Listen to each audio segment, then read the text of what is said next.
And I would like to call the March 4th Committee of the Whole meeting to order, please. Roll call. Daniel, Here. Misty, here, Tim, Here. Larry, Mike, Here. Amber. Here. All right, let's please stand for the Pledge of Allegiance.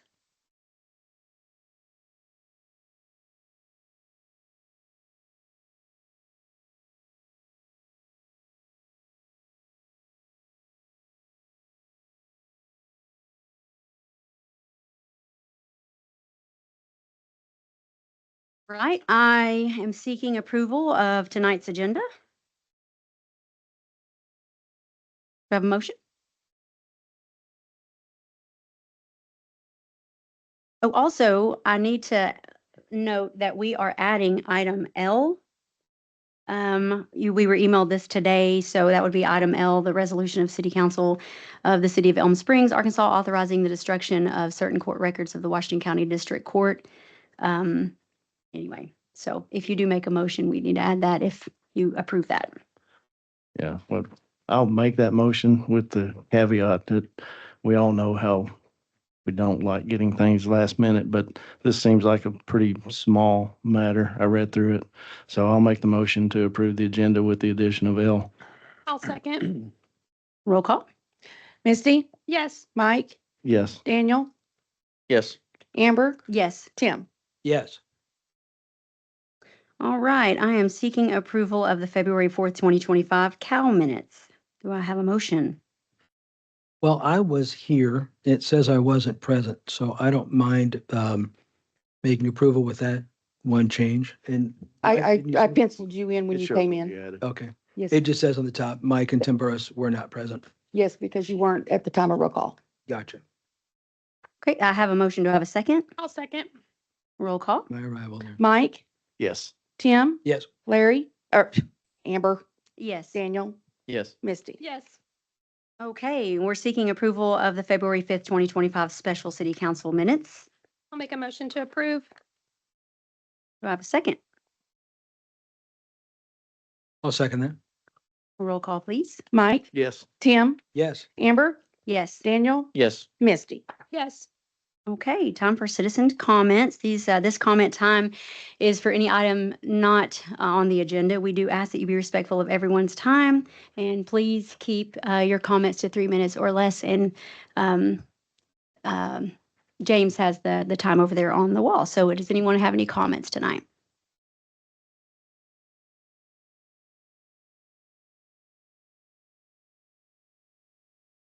Afternoon, folks. Mick Wagner, 409 Pennsylvania Avenue. Last meeting I was here and talked about some purchases that the city had done, which caused some concerns regarding about $71,000 of computer equipment that was bought from a guy that I've now verified is only 527 miles from Tontitown, but concern I have is that I've now learned that that number is up to around 83,000. And the point that I want to make to the council is something around $8,000 of that is sales tax. I don't believe, but y'all can verify if you take action to do so, that he is a registered remitter of sales tax. Now, this can be determined if the council so chooses to ask the mayor to send a request to Mr. Mike Yancey with the Department of Finance Administration pursuant to ACA 2673-115. That report will give you every remitter of sales tax for a defined time period, so y'all could define that. But 2673-115. I believe you saw that in a memo back in March. But anyway, that allows not how much they've remitted, but whether in fact they've remitted anything. So from a city standpoint, as dependent as some of your projects are on sales tax, that seems prudent that you'd want to know. And I think some cities, as a general practice, does that on a periodic basis, so you can see if, let's say, for an example, a guy was a registered business, which this guy, of course, is in Plantersville, Texas, and according to the Department of Finance Administration, regardless of the fact of your being outside the state, you have to be registered as with a sales tax number to do that. So I would ask the council, if you would, consider a resolution requesting the mayor to make that request, so you can see from a time period of September, and I don't know if he's charged any more invoices. The $83,000 change number that I gave was through January. There might be some more in February, but whatever the case may be, cover that time period so you know whether or not y'all got y'all share of their taxes, which will only be about $2,000, but an email for $2,000 is a pretty good bargain, I think, if you could verify that. Thank you. Do we have any other citizen comments?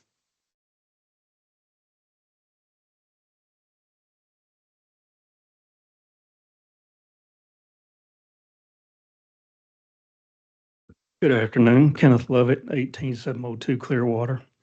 We had a great meeting Thursday with ADEQ. Of course, it was a citizens meeting. ADEQ sat there like a knot on the log and didn't say a word. So anyway, we had a good attendance. We still have vapors in the area, and we still need attention. So, and Mr. Mickey Wagner, if he'd quit giving y'all jobs to do and go do it himself, he's so good at FOIA. Sound like he's got all the information he needs already. He just needs to reach out and ask for it. Thank y'all. Do you have any other citizen comments? Do we have any online? No, okay. All right, moving on. We do not have any old business, so we'll move on to new business. A presentation of Carbon Chicken Project LLC. Mayor Russell. Go ahead and come to the mic. So I was at the I'm on the Boston Mountain Solid Waste Board, and they came and did a presentation. It was very, very interesting. And I invited them here to do a presentation. And I believe you guys are also got in touch with Waste Management, and you're going to be doing a presentation there as well. The Boston Mountain Solid Board requested that, and it was voted on unanimously. So if you'll go ahead and introduce yourself and your partners and go right ahead. Thanks. I have the samples that you gave me in my office. Do you want me to go ahead and get those? I would like for council to see that. Okay. Oh, you've got one. Okay, thank you, sir.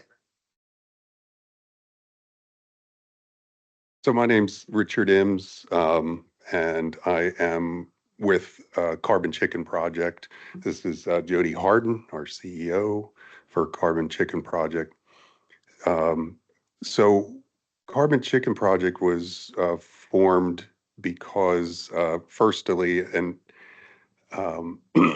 concern with all of the poultry litter in the area in Northwest Arkansas, just in Benton and Washington counties. There's about 3.5 million tons that's produced out of 1,900 chicken houses in the area.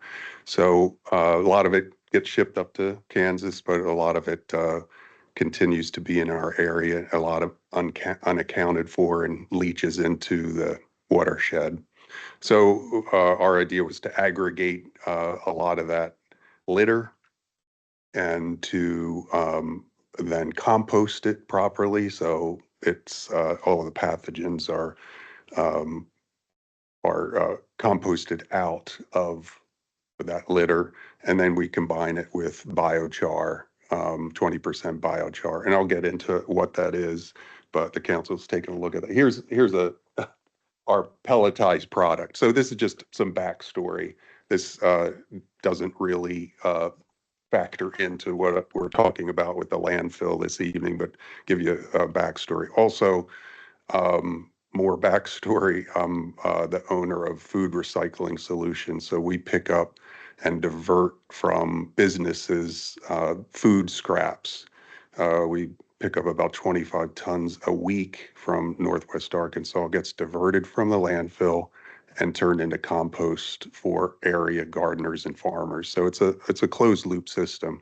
So just shows our passion for diverting from the landfill, using it for something, upcycling into something much better for the community. So we have a lot of great partners working with us to those ends. So we are interested. We did have, Mayor, we did have a meeting with WM a few days ago. We are submitting to them some data, some white papers that will substantiate our understanding and expertise in the area of gas emission mitigation in landfills. So that's the basic proposal to them. And they, listened very well to us. So we were encouraged by the meeting, and we'll have follow-ups with them. But we thought the public in Tontitown and your council would, through your invite, would be interested in what we're trying to do as well. So we know the challenge of the landfill. It is a major greenhouse gas source.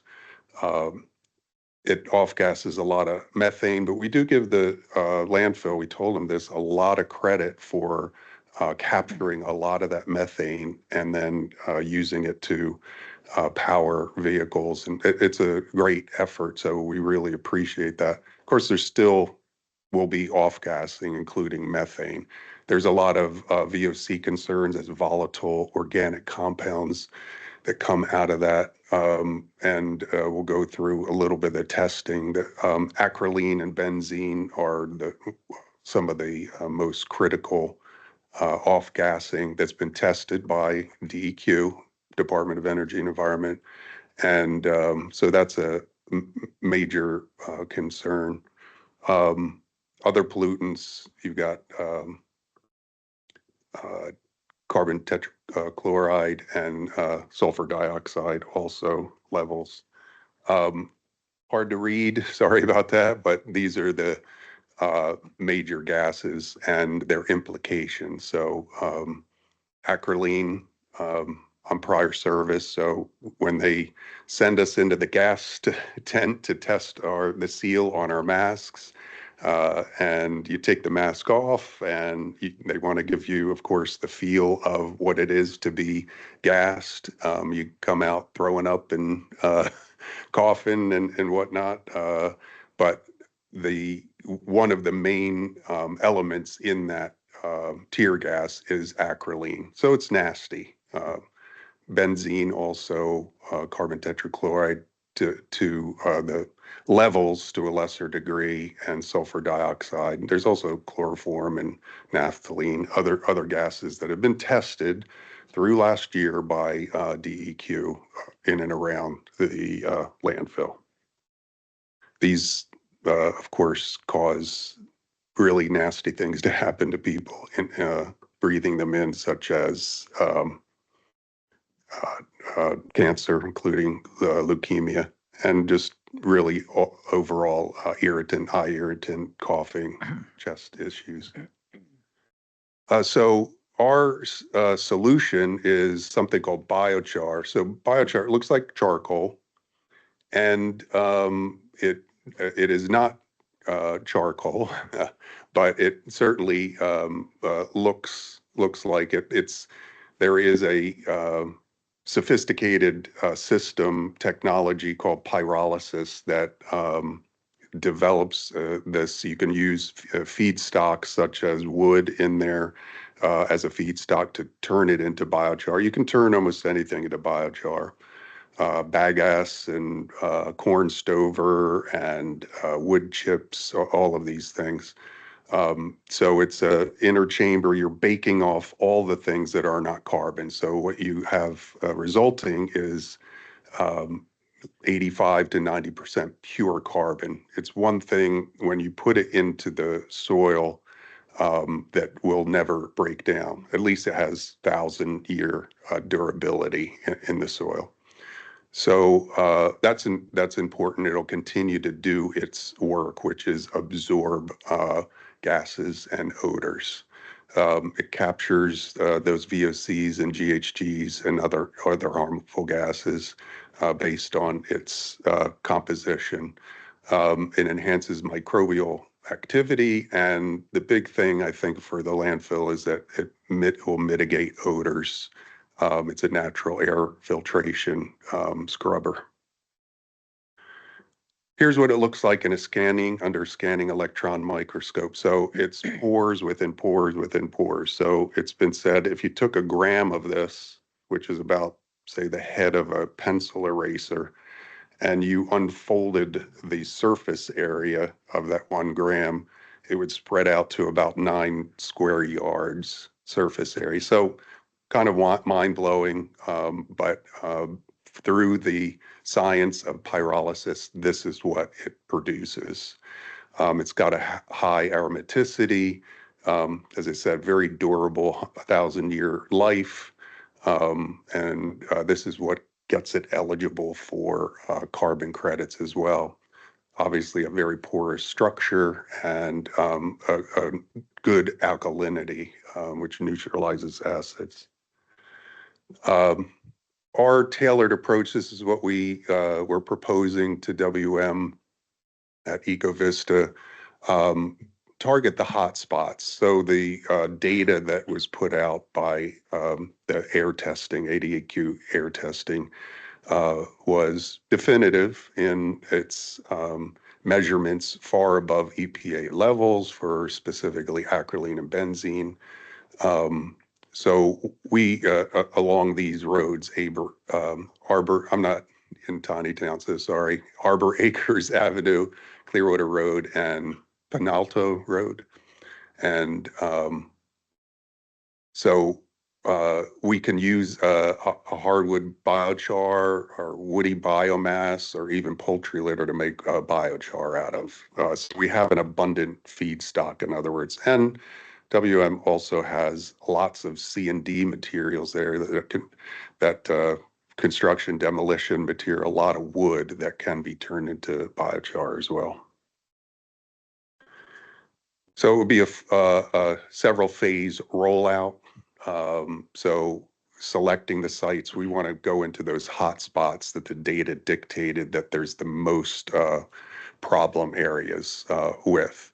So I will say that whether the landfill, if their position is, hey, we're not sure if the off-gassing or these high measurements of acrolein and benzene are actually coming from the landfill.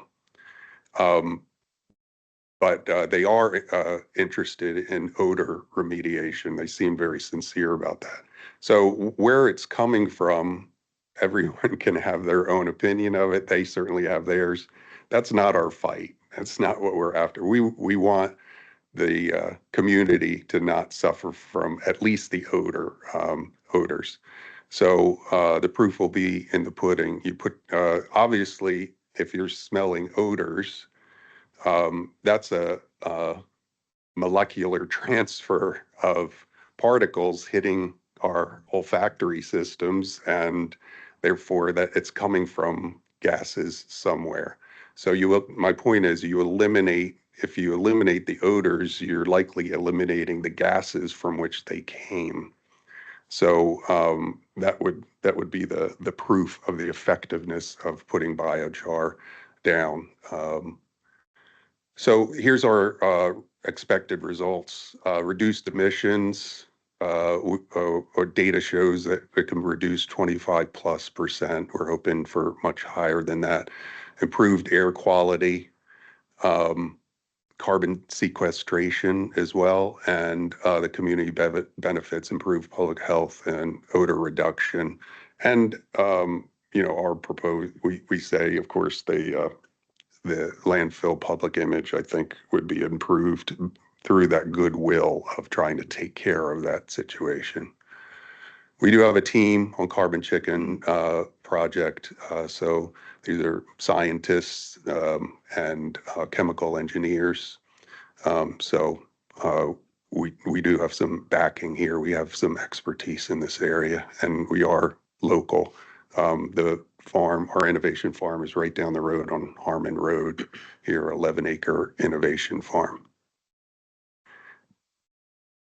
So what we feel is fairly cost effective biochar. It's not cheap per se, $300 to $500 a ton, plus some hauling to the area. So if we were to put down 1.5 inches of biochar on the top daily cover, um, uh, uh, when that earth is being spread out as a top daily cover with biochar, we feel if you focus on the 20 acres of hot spots has been identified through the air testing, that we will get the results that we're looking for. It will cost about $250,000 for that. And you don't have to wait months or weeks or whatever to get the results. If you do air testing the following, in the next few days, even the next week, you're gonna see the reduction in emissions because of that porous nature of the biochar. It captures it and sequesters it and keeps it. And long-term savings from testing if we're able to get this under control. This is a natural, very natural, nature-based solution. It's not chemical. We're talking about a carbon material coming from wood and other biomass.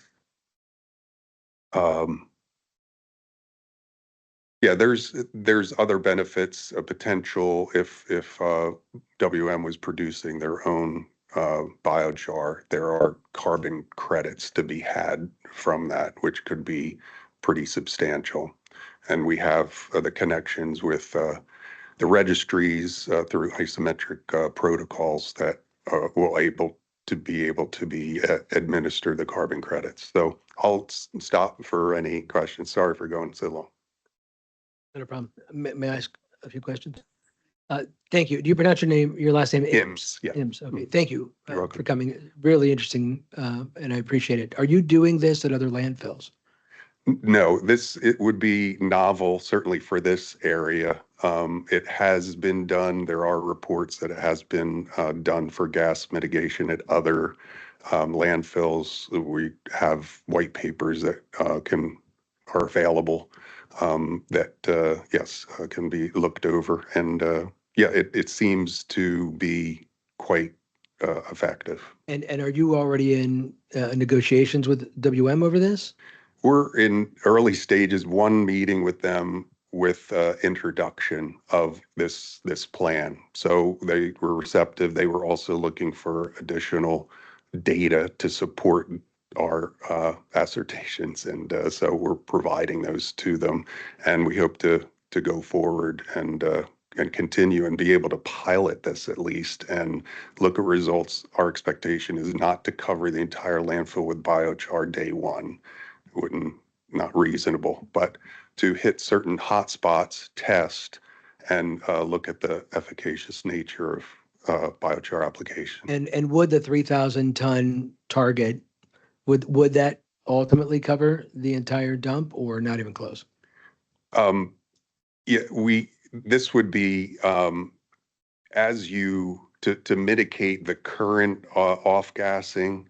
I think that we would need to do this incrementally, but as you add more solid waste, you're adding more top daily cover, which would mean you have to add more biochar because you are affecting that accumulation of solid waste. You need to apply additional biochar. So this could be a long-term project to be able to continue to mitigate. So hopefully answer your question. It's not a one-time application, and it's best to use with the top daily cover. So as that's being applied in various areas, the biochar would go with that top daily cover. You answered a wonderful question. It wasn't exactly mine, but you kind of went past it a little bit. That's good. That's fine. Thank you. Yeah. So up until now, our neighbors over at the landfill, as you've alluded, aren't necessarily certain that the acrolein and the tetrachloride and some of these terrible noxious gases are indeed coming from them. With that said, what is their reasoning, or what would be their desire to spend $1.5 million plus for something that ultimately, even if it does work, has a target of about 25%, and then perhaps a long-term ticket charge if it does work. So, I mean, just from a business standpoint, if they don't want to spend more money, Yeah. what's their reason for wanting to do it? Is this just about public image? Because as yet, they haven't cared so much about that here locally. Yeah. And again, I don't want to speak for them, but Understood. my feeling from our one meeting we had from, they were sincere about odor mitigation, which is tied to gas. Sure. So I think that they seemed sincere about knowing that this was a community concern, and they would be willing to consider that goodwill in testing that. So they want to see an incremental decrease in the testing, or just fundamentally less smell that citizens are reporting based on this project. Sure, that's great. So how can we then, as a council, help encourage Waste Management to listen and move forward? Yeah, good question. Being supportive of this project, if there's any planned LSD that's coming up, the large scale development plan that for any type of expansion, I think this could be some leverage to be able to say, if we're going to do that, as the community grows in Northwest Arkansas, and this is our only landfill, and it's kind of busting at the seams at this point, we got, as I understand it, a net 36 person per day growth right in Northwest Arkansas. So that means more trash, more solid waste. That's why I'm trying to divert food scraps from it, because that's almost 20% of the landfill. So that could be a huge reduction there. So you all could help with the food waste side, number one, which would be great, by encouraging businesses to be able to enter the program to divert the food waste. That would have a huge impact. But also if there's is there any large scale development plan that this could possibly be some sort of leverage to say, hey, you need to, before we consider that, we're going to need you to look at this program if they haven't implemented it yet. Well, unfortunately, perhaps, based on what you just said, over the last 2+ years, since January 2 years ago, this council, the 6 of us that sit here, have voted unanimously saying we don't want them here. We don't want expansion. So if there's not this LSD that would ultimately come to the fore that gives them the carrot, so to speak, how else could we encourage them? Because there's a problem. Even if we don't have more trash, there's a problem that we need to deal with. You might know better than I how to implement that. Jody, do you have any ideas in that? Well, I think we could provide financial incentives, and that's what we're trying to educate Waste Management right now, that there is funding. Council, this is Mr. Harden. Oh, sorry. Thank you, Mr. Harden. Yeah, I'm a 5th generation farmer, and I'm, sort of discovered biochar about 10 years ago, and it changed my life. Really, it's one of the most powerful ancient tools that we've never heard of. And we believe there is a way to incentivize waste management, because carbon credits right now are very lucrative in the voluntary market because of Apple, Google, Microsoft, their demand, because they're expanding their data centers due to AI expansion. And so they are trying to offset their carbon emissions. Well, they're looking to buy carbon credits from carbon sink or carbon registered projects. Well, Carbon Chicken Project is offering to create a carbon sink project here with the landfill, which would create a financial incentive so it wouldn't be a direct out-of-pocket expense. But there are other ways, because if Waste Management decided to invest in a pyrolysis reactor, they can reduce their waste by 70% through pyrolysis and convert that to, it's like you put in 1,000 pounds of wood chips, you get out 300 pounds of biochar. Well, that's a 70% reduction in waste, and that's what we need more than anything. I mean, it could be very strategically important for our landfill. So we're hoping that the next step would be start using this as a first step in odor remediation, but then secondly, let's build a pyrolysis reactor to reduce this waste by volume and create on site the tool that's going to remediate the odors in the landfill. We have a constant closed loop system, and we're reducing our C&D material. That's what they could be doing. So pyrolysis is considered negative emissions technology. It's one of the hottest technologies out there, and it is amazing. And putting it to use, like the biochar for odor remediation, is a very positive way to use biochar. And that's PAROLYSIS? PYROLYSIS. Okay, thank you. You might have heard of gasification as well. So it's similar to gasification, which is a hotter treated system. Pyrolysis is specifically turning feedstocks into biochar.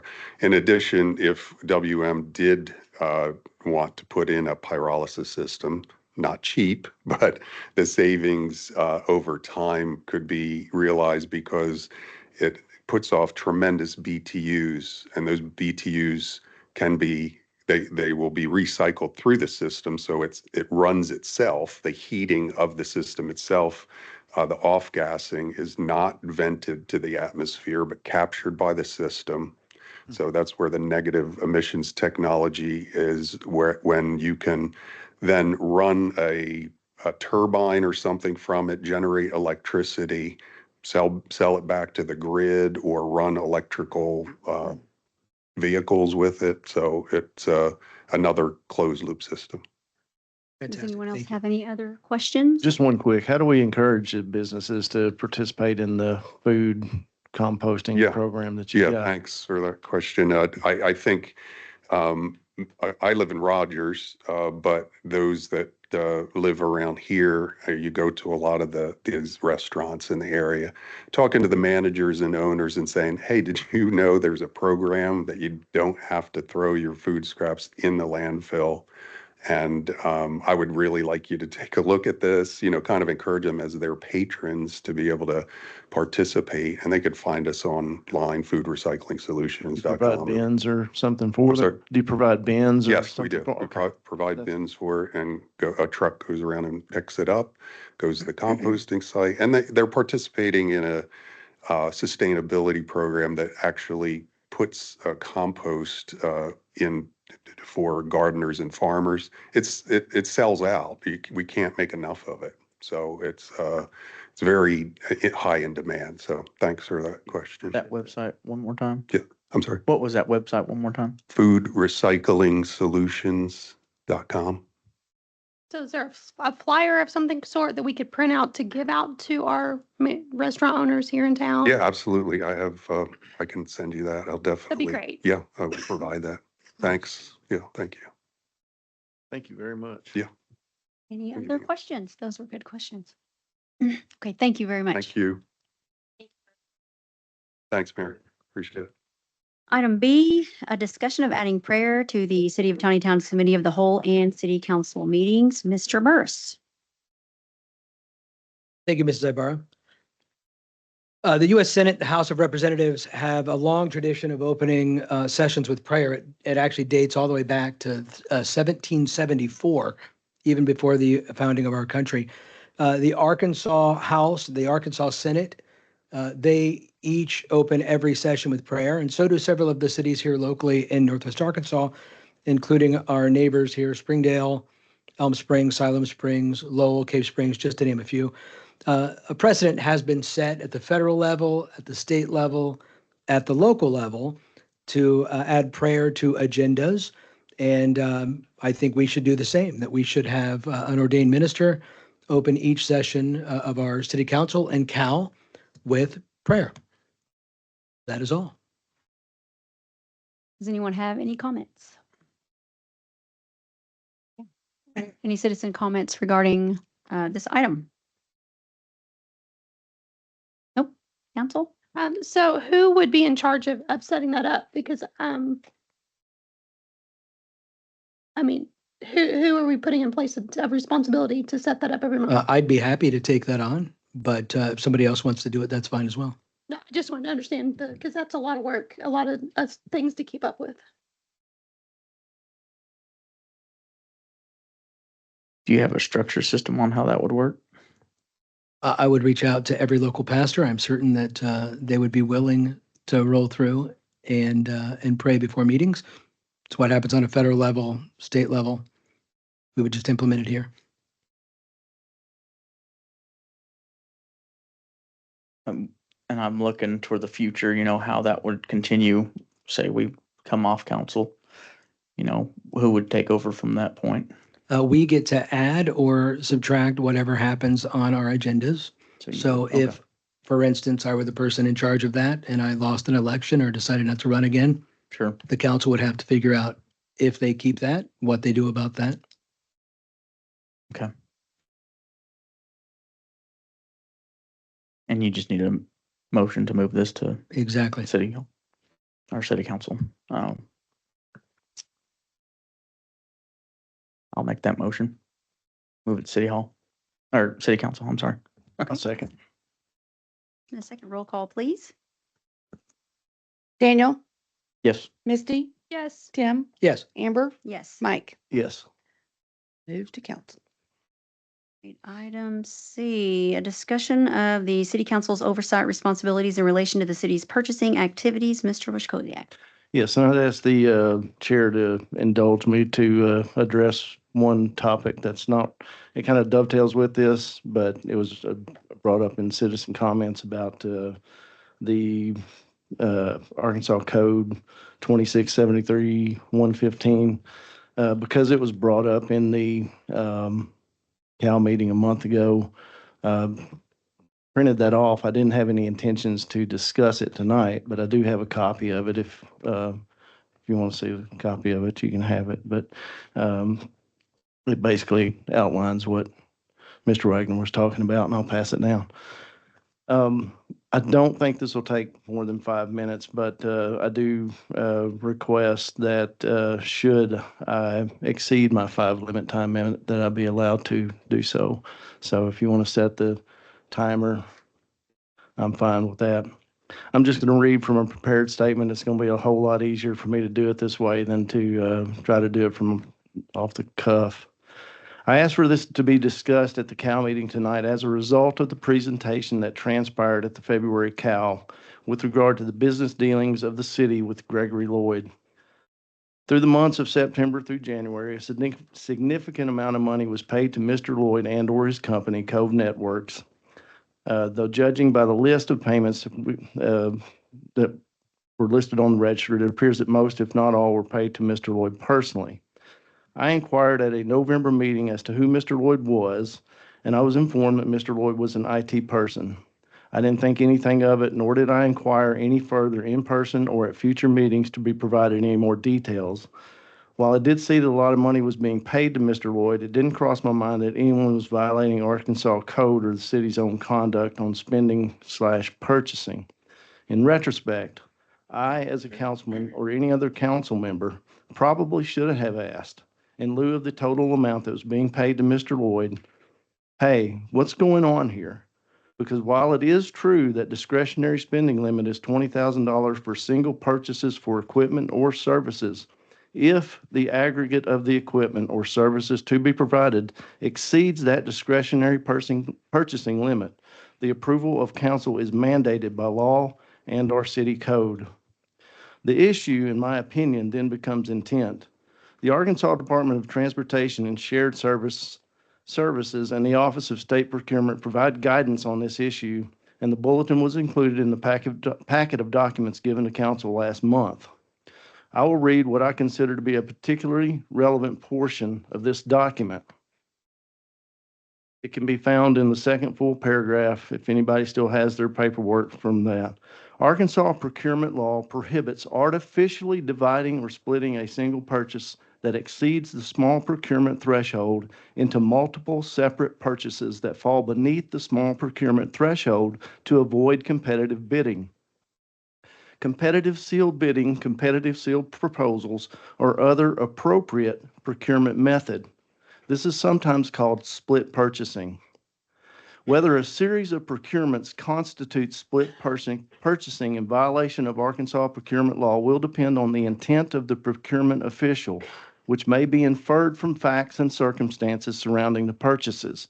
If a procurement official makes separate purchases of the same commodity or service over time, but can justify the purchases as reasonably being made separately in good faith and in the ordinary course based on attendant facts and circumstances, and not merely as a means of avoiding formal competitive solicitation, then the purchases are not prohibited.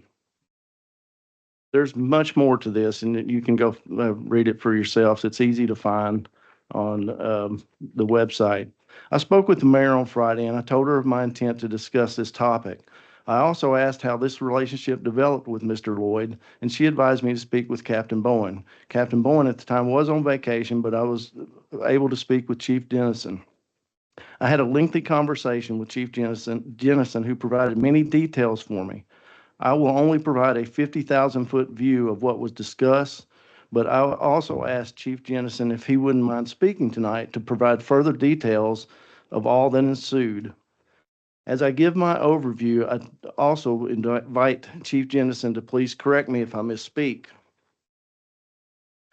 Mr. Lloyd was an employee of the city's IT contracted party, Telecom, and was a point of contact person for the PD and Telecom.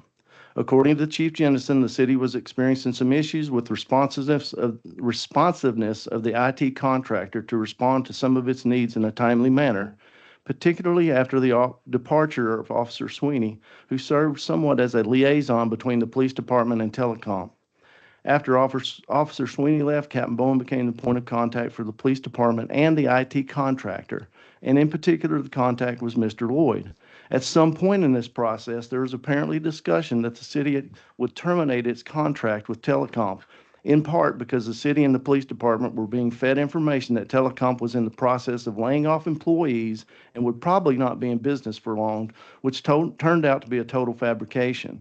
The city has since repaired its relationship with Telecom and will continue to serve as the IT contractor for the city and its police department. The bottom line here is I believe there's a lot of blame to go around for this issue.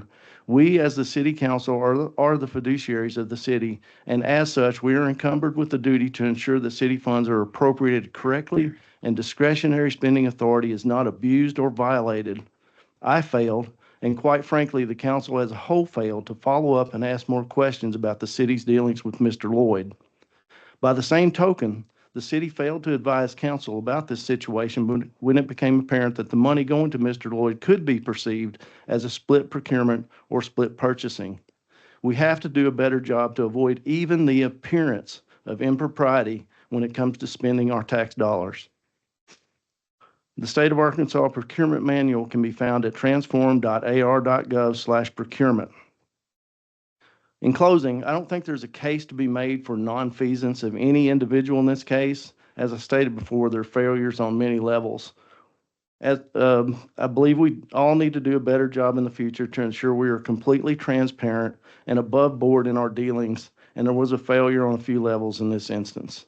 I'll conclude with a couple of quotes. The first is from Patrick Henry. The liberties of people never were, nor ever will be secure when the transactions of their rulers may be concealed from them. The second is from Mother Teresa. Honesty and transparency make you vulnerable. Be honest and transparent anyway. Thank you. Do we have any citizen comments?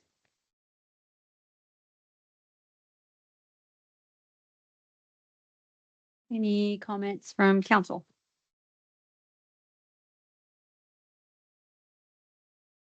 Yeah, Chief, were you going to speak tonight? Okay.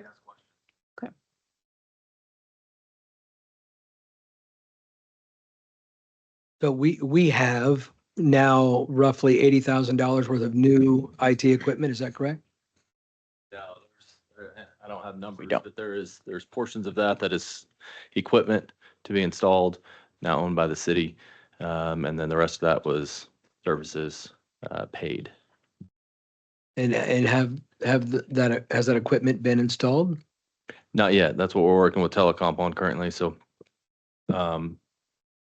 the equipment that was purchased was if the city was going to make the change of IT companies. The equipment that was purchased is currently leased equipment from Telecom installed on our server. So this equipment was to replace that if we change. So what we're going to do, I believe, moving forward is that equipment will be installed on the server. The leased equipment will be removed, and therefore that fee will no longer be paid on future contracts with Telecom. City will own that equipment moving forward. And so, yeah, that's kind of my question. I think I alluded to that in my comments last meeting that I get told one thing and I get told another thing. I'm told Telecom is our IT administrative directive that we're working with, and then I'm told Greg Lloyd is our new point man. So I'm a little lost in the loop. And if we're paying, Greg Lloyd 6,000 here, 6,000 there, are we just buying one computer at a time, or because to Mr. Washkowiak's point, I mean, it sounds like we're paying bits and pieces of this $80,000 that's been totaled up to avoid that $20,000 threshold. That's from my perspective. So I just need somebody in the city to give us some directive of where we're going. As far as going forward, everything is through Telecom. There's nothing continuing with Cove Networks. And Greg Lloyd. Correct. We just bought servers and equipment from him a piece at a time. Yes, and then And there is certain- equipment in there. Now, the $6,000, I believe, is, and again, I don't have any of that in front of me, so I Yeah. don't want to misspeak, Nor but do I. there was a monthly service fee for the, how you want to put it, contract services of the system. Anything else would have been the hardware that was purchased. And that, I believe, is notated through the invoices.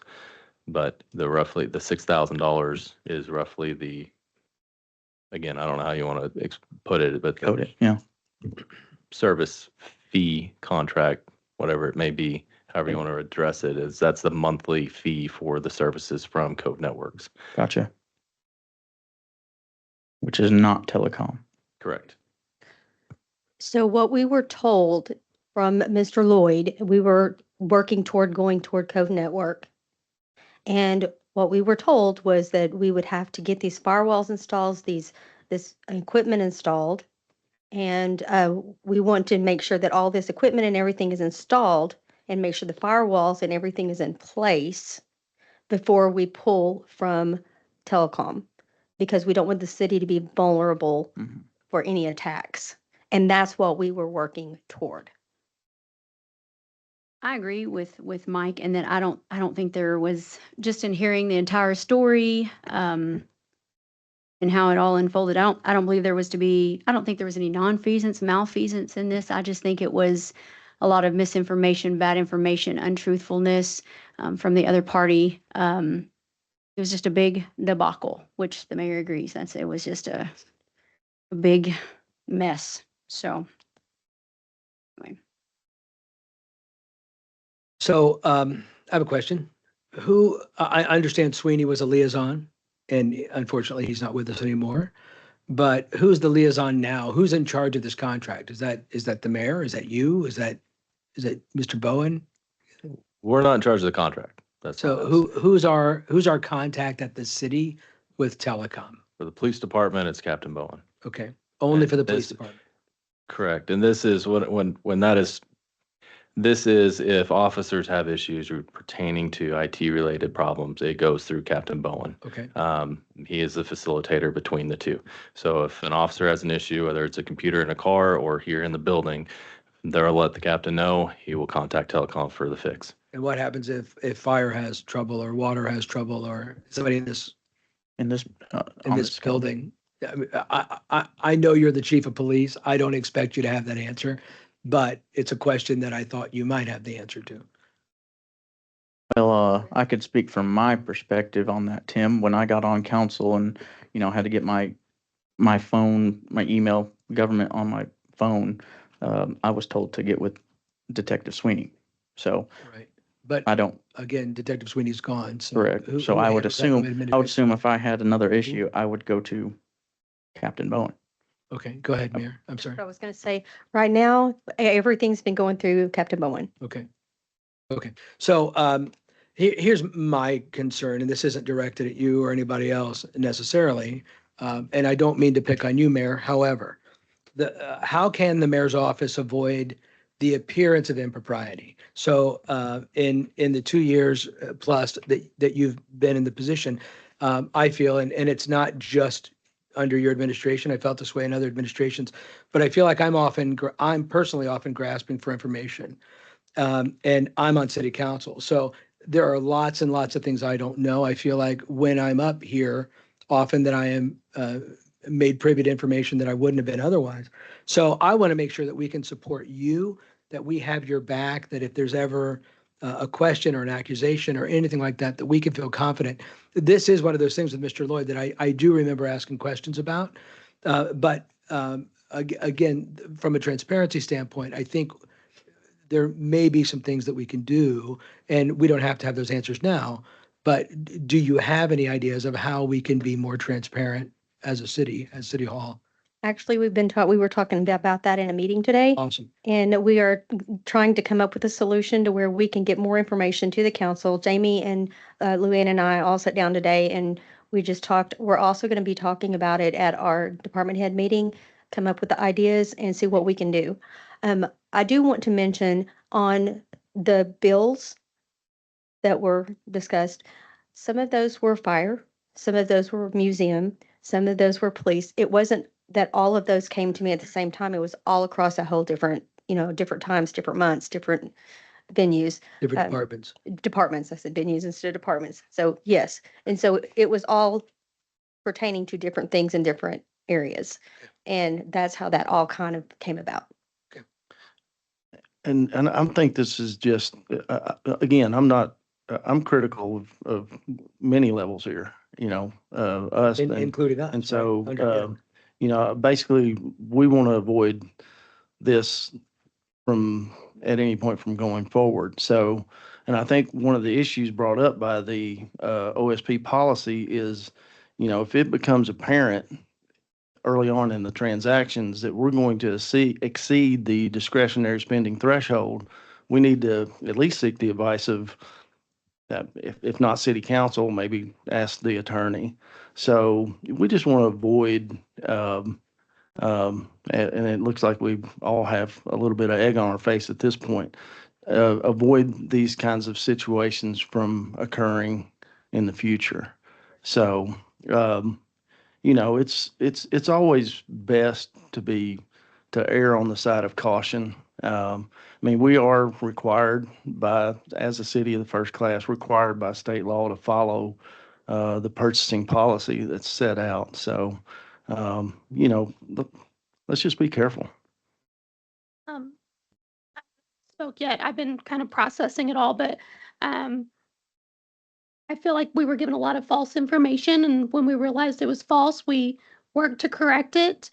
I asked questions over the period of time from a museum standpoint, from a city council standpoint, and my questions were always answered. I can't speak for anyone else's.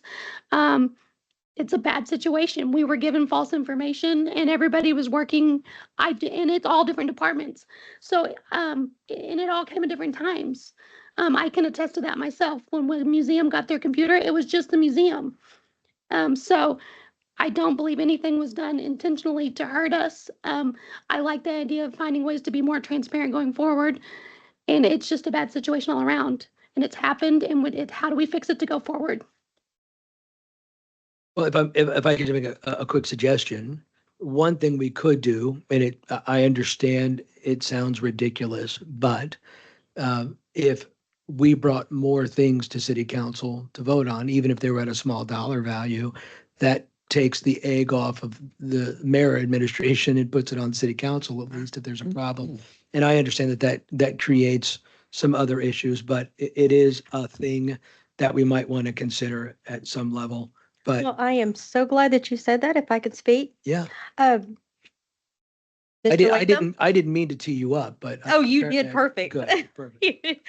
Mr. Latham, would you come to the podium, please? That was perfect, Tim. Thank you. So Mr. Latham has put together a City of Tontitown purchasing manual. I believe Mike has looked at it, and I believe he sent it to all of council. Did all of council receive this, Mr. Latham? No. So you will be receiving this. Mike, actually, I believe you did. I don't know if you asked for it. Anyway, it somehow got to your hands. Well, I noticed that Mike had put this on the agenda, and, we're coming to a situation where when the mayors before everybody used to carry their budget in their back pocket, which is probably true. At least the mayor I worked for, the first mayor I worked for was Robert Henry in Siloam Springs, and he carried his budget in his back pocket. But no, I took this manual basically from the community I served in Highland. We put this together. Again, it was kind of, hey, let's get a little formal. And I'll get a copy to each one of you. We will give a copy to our staff at our staff meeting on Thursday. It hasn't been vetted by the King yet. The King meeting, our finance director, Mr. Pat, he does have a copy. But it does outline everything, especially in here. It says you can't split invoice type stuff. That's just not something you should be doing. But it does iron out everything, especially it has some ethic issues in there. It's got a lot of things in here, I think, that will make us get to the next level where we need to be. And it'll help Mayor Russell, especially in trying to make decisions along with Pat signing off along with the director. So I will send that to you all. It's pretty thick, so you'll have to read it. It does have a purchase order in it, has some travel authorization in it. So I look forward for discussing that at the next COW meeting. Yep. Thank you, Thank Mr. Lee. Let's see, item D, a discussion of FOIA and FOIA software for the city. Mr. Wishkowiak. This will be shorter, I promise. Start the timer, James. Yeah, please. Just kidding, just kidding. I just have a few points that I'd like to make about FOIA. I was curious as to why the FOIA logs were added to the list of items to the city council packet last time. I was told that they were requested by another council member. I really think that's a really good addition to the packet. I would have liked, however, to see the font a little bit bigger so I could read the information. FOIA.gov has on its first page, the basic function of the Freedom of Information Act is to ensure informed citizens who are vital to the functioning of a democratic society. Every citizen has a right to know how we function as a government. If they have questions, they have a freedom to seek information. A FOIA request is not just an opportunity for a citizen or citizens to gain knowledge and information. It can also be an opportunity for us as a city to learn where we might have shortcomings and can make improvements in our operations and functionality. This may be a moot discussion because I believe the city is taking steps to address ways for it to be more efficient in handling FOIA requests. I have added to our packet tonight some information for council to review on just a couple of the vendors that can assist in streamlining our responsiveness to FOIA requests. One of them, Civic Plus Next Request, is providing a demonstration of its product soon, I believe, tomorrow. Okay.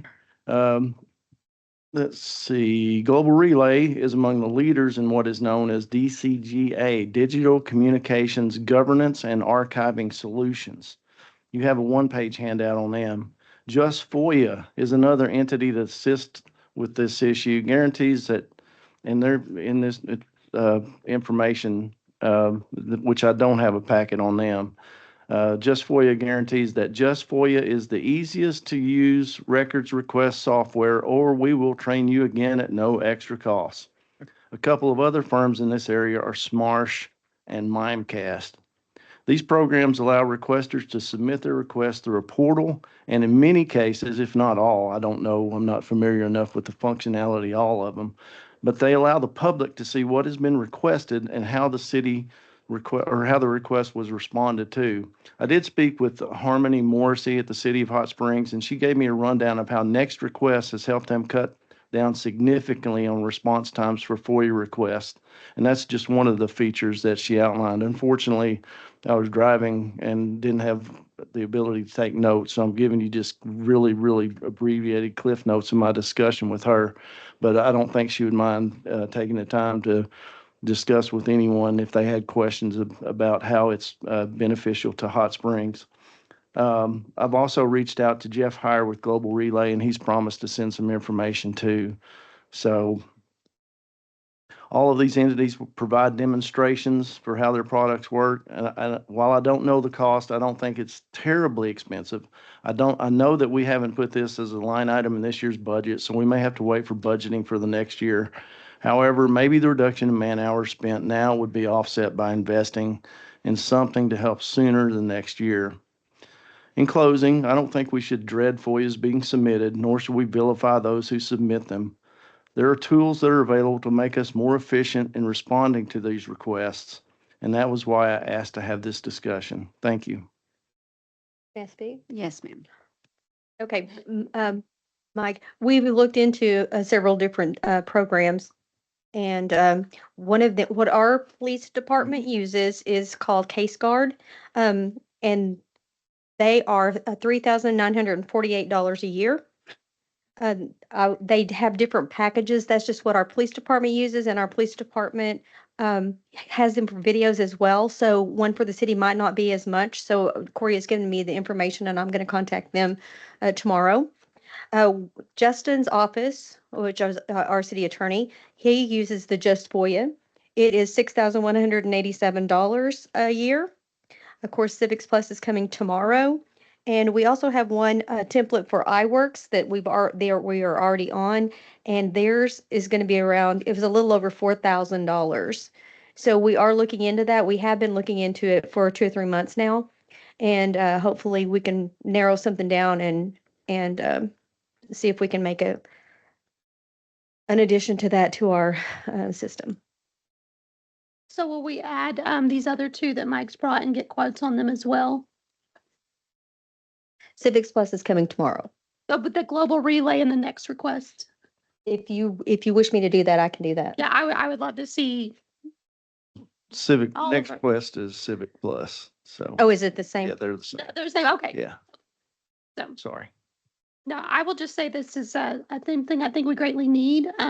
I've been up here and seen the amount of man hours that go into these, and we have a lot of other things we need to do around the city as well as help. I mean, these are important and we need to do these, but having a tool, it never hurts to have a tool. I use all kinds of tools in my job, my day job, that make my job way easier instead of doing things the hard way. So I think this is a really smart move. Thank you. Any other questions or comments?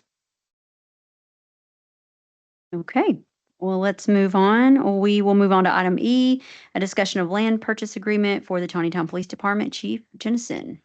And yeah, we have a map in our packet. Council, this is just discussion. I met with the property owner, the existing property that we had been in discussions about as a location to build the police department at.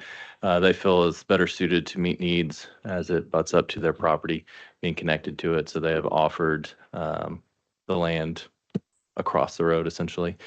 So we're still having discussions on that as to come up with price. Can't say is an opportunity to purchase more land for no increase of already discussed pricing. So very early stages of that, but that is the area that's offered.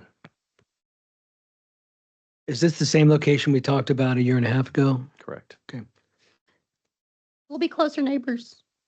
My family would be closer neighbors with the police department.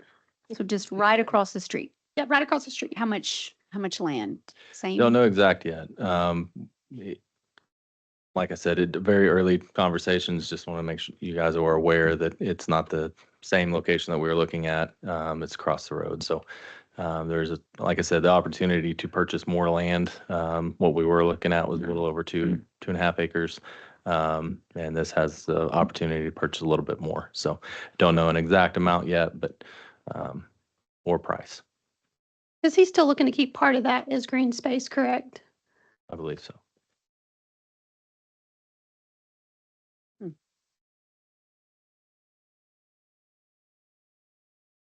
Do you know when y'all are talking again?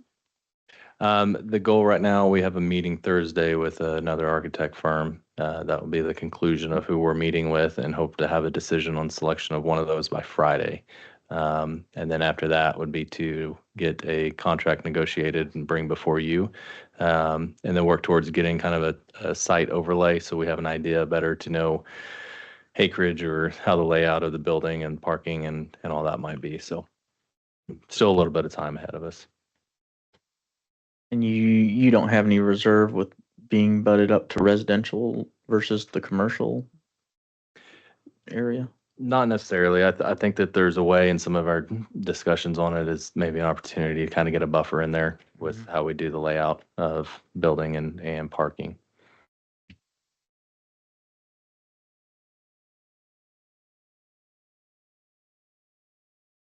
Any other questions or comments? Thank you. Thanks, Chief. All right, let's see here. Item F, a discussion of resolution authorizing payment to the School of EMS for 4 employees of the Tontitown Fire Department to attend a paramedic training program. Chief Krug.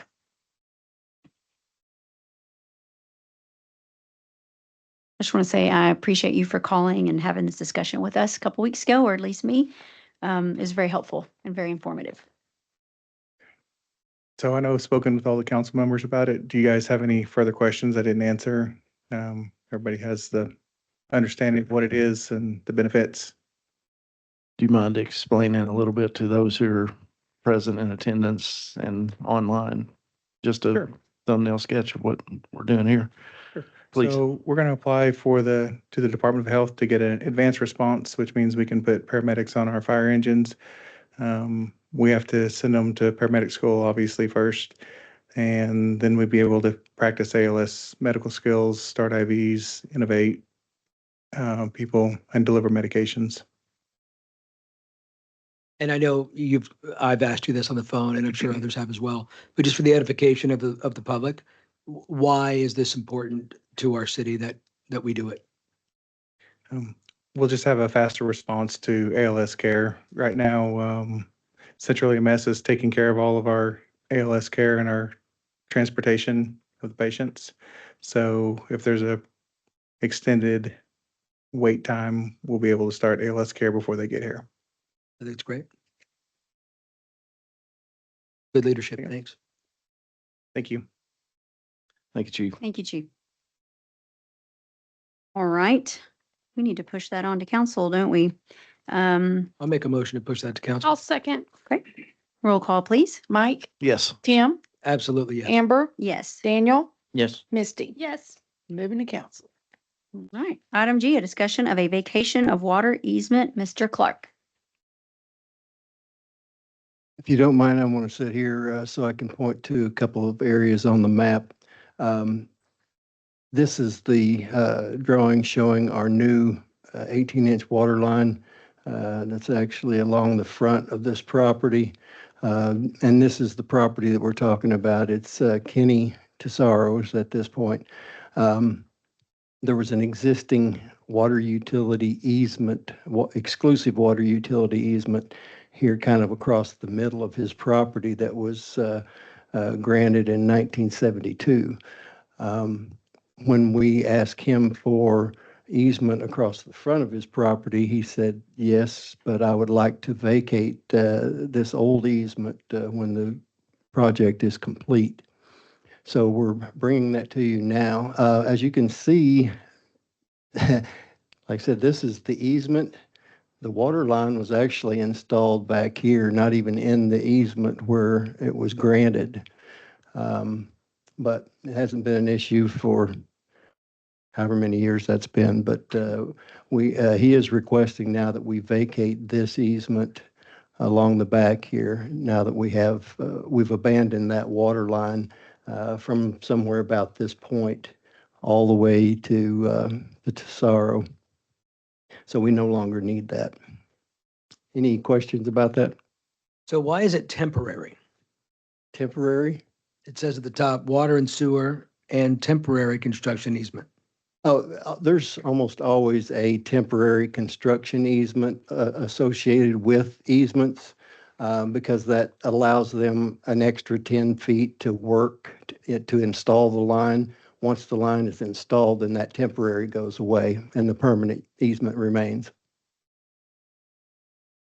The only issue I think I have with it at all is small, but you'll appreciate just how annoying I will be. But it says water and sewer and temporary, temporary's misspelled in that area. I'd just love to see that rectified. Are you talking about on the original? On page 1 of 4 of the document that would ultimately be The title at the signed, top. passed. It's just the very title Next one. after your map in our packet. Nope. No, not there. Not there. I think. I it's guess on- I don't have I that think- page. Well, good. I'm sorry. Is it before that? No. No, I don't have that page, Oh, good. I'm glad you don't have to be subject to that. but I will check that and correct it. I never want a spelling bee, but you can tell I wish I had. Okay. Do we need to push this to council for, we need to push this to council meeting for a Yes. vote? All right, so I am seeking a motion. I'll make that motion. Second. Okay, and roll call, please. Tim, Yes. Amber, Yes. Mike, Yes. Misty, Yes. Daniel. Yes. Move it to council. Right. Item H, a discussion of a resolution authorizing the city of Tontitown to execute a land development guarantee with Taldo Rentals LLC. He's already up there. All right. Good evening, ladies and gentlemen of the council. Wanted to come to you tonight with a resolution that we have in place to enter into agreement with Taldo Rentals. This is a large-scale development plan that was approved last year, and we're to the point now we're ready to do a grading permit. And part of this was to discuss with them how we can help them out move this forward. So what you have before you is the land development agreement that has been discussed, along with the Exhibit A that's actually clarifying everything. So we want you guys to have a chance to review it, look at it. If you have any questions, Mr. Taldo and associates are here to discuss. Zach's here as well to discuss. So if you guys have any questions, we'll do our best to answer any questions. Is this something that you're asking to move to city council this Yeah. evening? Mhm. We have any citizen comments regarding this item? Oh, council? Questions or comments? I asked Mr. Taldo before the meeting started, but this is something that's been in the works for a long, long Yeah. time, right? So it's not like it's a new surprise, right? Right. Okay. Just wanted to clarify that for everybody here. Correct. Well, and the other thing too is, with the developer agreement, this is something you're talking about transparency. We're talking about trying to make sure we have all of our I's dotted and T's crossed. That way we're not holding the bag on anything. So. Thank you. As I'm looking at Exhibit A, I'm looking probably halfway through the first paragraph. It says, additionally, the project will involve core drilling the existing manhole, placing full depth backfill under the local street, construction of a new manhole, et cetera, et cetera. But the date on this is June 25 of 2018, which was 2.5 years before I was on council. I know it was before Mrs. Ibarra was here. So why is that such an old date? What am I missing? That's the standard water and sewer specifications that was adopted. So Okay. that's So why we're that has nothing to do No, with this no, agreement no, per se? no, Okay. no. And then the bid price provided by Neil Hefter Construction Mhm. Company totals $106,847.65. Paragraph 2 then says, I'm looking at, I believe, the second sentence, the city cost in the project shall be 106,847.65. So if I understand this correctly, the full price is 106,847, and our cost is that full price, meaning that we are paying for the entire That's thing? correct. Okay. I love the Taldos. Love you, Mr. Taldo. Thank you for all you've done for the city. But it seems highly unusual that we would pay 100% of something like that for a. Well, and I will individual say citizen. during our discussion, and like I said, everyone can feel free to um, voice their opinion on this. But during our discussion, this was something that was brought up. We had in our notes something similar to this. In one thing that we probably was not 100% clear, but it did state in our notes that this was discussed. And as we move forward, and Mr. Taldo can adhere to this too, but this was something as we went back and forth, and I know we've kind of held on to this probably a week or two longer than we anticipated just to have clarification on this. But our notes did state, even though we didn't have the dollar amount in front of us, this was stated as far as what the city would help out on. So even though you're seeing 100% there, that was kind of what we gathered. That was what everyone discussed and agreed to. Mr. Clark, may I ask you a question? Have we ever done 100% for a line like this? I remember a couple years ago having a conversation where I was adamant that we not pay more than 50. But have we done that before? Is this commonplace? Actually, it's not common. Normally we do, if we're doing a cost share on a line extension, it's up to 50%. Okay, and you were part of these discussions? I was part of this discussion. I don't necessarily agree with paying the full amount. What do you think would be an appropriate amount? Well, I mean, like I said, I mean, we've never paid over 50%, so certainly not more than that. To give you a little bit of background on this, Mr. Taldo and I first spoke about this probably 3 years ago. It was when Paul was still mayor, when we were talking about doing this project. And he said, are you going to help me out on the sewer portion of it? And at that time, I said, we'll work something out.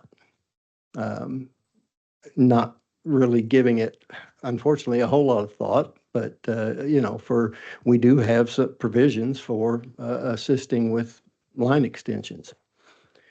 So fast forward to sometime last year, when they came back and were ready to move on the project. At that point, we had implemented impact fees. So my first response or offer was that we would waive the impact fees. And at that time, we had no idea how much the project or the extension was going to cost, but they didn't feel like that was adequate. And it was about $14,000 at the time for 7 meters, if I remember that correctly. Of course, now it would be double that, but I can see, having an issue going for a project that started this long ago, implementing the most recent changes in impact fees. So anyway, that's for you all to decide. But anyway, and then at some point it came up that I had said at one of the meetings that sewer to Cordiana, it was all that was written in the notes. So I don't remember saying I would provide sewer to Cordiana, even though that's about half or 50% of the project. It's only 300 feet of sewer line. And I think I measured it was about 180 feet to Cordiana from the starting manhole. So there's a little bit of background on that. They didn't agree that was what I had said. Do we have a contract in place at any point before now that says, here's what we're going to do, or is this that time where we're talking? This is that time, Okay. Yes. Okay, and then I know this location, recently the zoning changed from C2 to CT. That's correct. What is beyond this that's going to be able to take advantage of the sewer line? Well, unfortunately, the sewer probably won't ever extend to the west. The only other property that will be able to connect to it is the Bader property here, where the house and the telephone building is. So we would specifically be moving this line for one development, this development. And then we as a city would be paying 100% of that. So there's not anybody on the other side of that that gets any benefit. Okay. That's true. Okay. I don't love that. But appreciate you answering my questions. I personally don't love it myself. Like I say, not the 100%. Yeah, okay. Okay. Thanks. That concludes my Well, question. can we lock in, I mean, it says a specific dollar amount there. This is almost 7 years old. Presumably those costs are a little bit higher. So The actual estimate was only, that's current, Yeah, the the, $106,000. Oh, I'm sorry. I'm That's new. sorry. Yeah. it was the, I had my the bad. same, I made the same mistake, Mike. That was the water and sewer city of specs. Tontitown standards, standard specifications. So this is a brand spanking new quote. Just about 5 weeks old. Well, I would rather us split that difference with anybody, that it's 50-50. I think that's fair. But I think 100% is just a little too much skin from the city here. I'm sorry, there was one other comment that I'd like to make. And I don't remember if it was further down in that where it said, that the developer would still be responsible to pay water impact fees. I see that, yes. Yeah, it doesn't say water and sewer impact fees. Okay. So I don't know if that's just an omission or if water is supposed to cover water and wastewater. Are you recommending are- it's pretty standard to split that?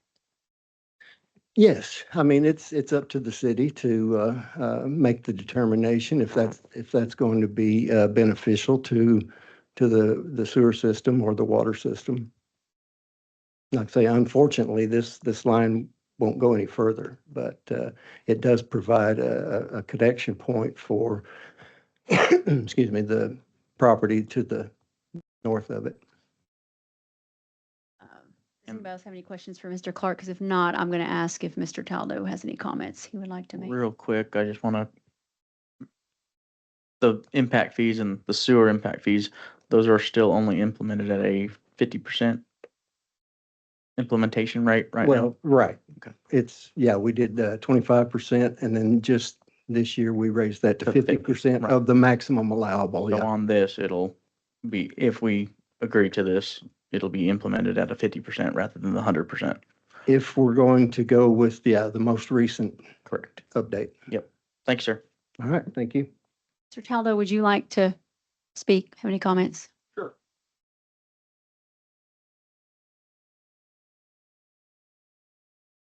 My name's Philip Taldo. I live in Springdale, 3980 Tahoe Circle. I own a piece of property close by here, the old Chola place over here on the corner. Y'all know where that's at? What is it? Bandini and Barrington. And at some point, I don't know, 2 or 3 years ago, it's a long story, but I'm gonna make it as quick as I can. Mr. Chola approached me and wanted to say, we grew up together. He wanted to sell me the property. He wanted to move to Van Buren. So I come out, we talked about it. I looked up the information. The city's website showed the sewer going all the way down to Barrington. I made a copy of it. I went to James. I went to James and I said, here's what I'm wanting to do over here. Can I do this on that property? He said, sure, yes. And then, so So I bought the property, and then come to find out what I was gonna do was not allowed in that zoning. So we took it back to the city and got it rezoned to fit what I was gonna do. While we were doing this, we talked about, we didn't really talk about it. We didn't think there was anything to talk about. We thought the sewer was right there across the street, like it was on the website, and we made a copy of it, and we have a copy of it.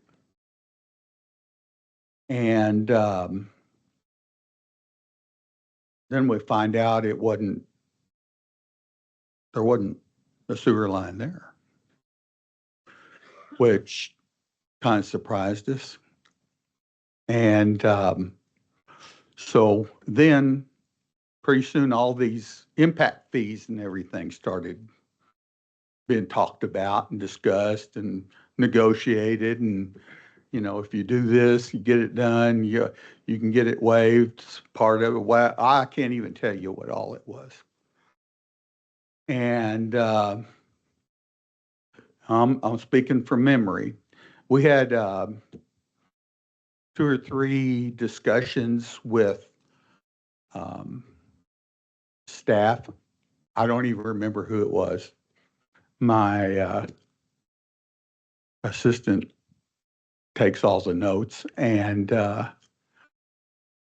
it was commented that if I'd get the easement from Mr. Bader, that y'all would bring the sewer down there. And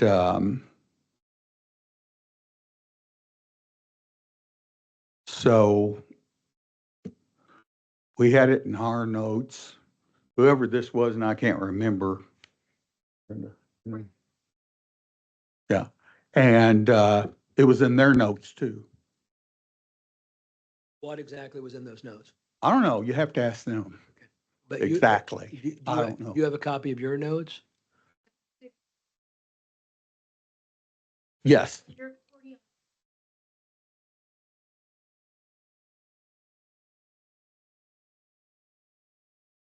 And getting the easement from Bader. May I see that? These are dated when, Mark? I mean, are these in the last 3 years or the last 3 months?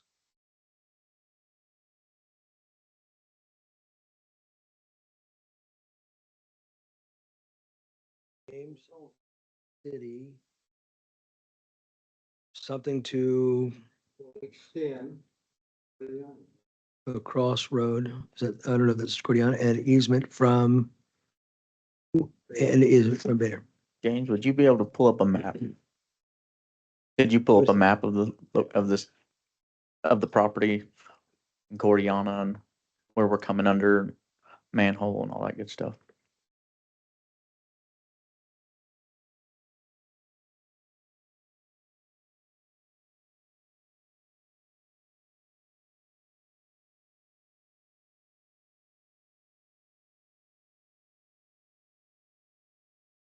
Well, I don't mean any offense to anybody, but if one of my kids invites a neighbor kid over for dinner, that's awfully nice. But unless mom and dad have approved that, then dinner doesn't happen. So I don't know who it was, if it was Brad, if it was Mark, if it was James.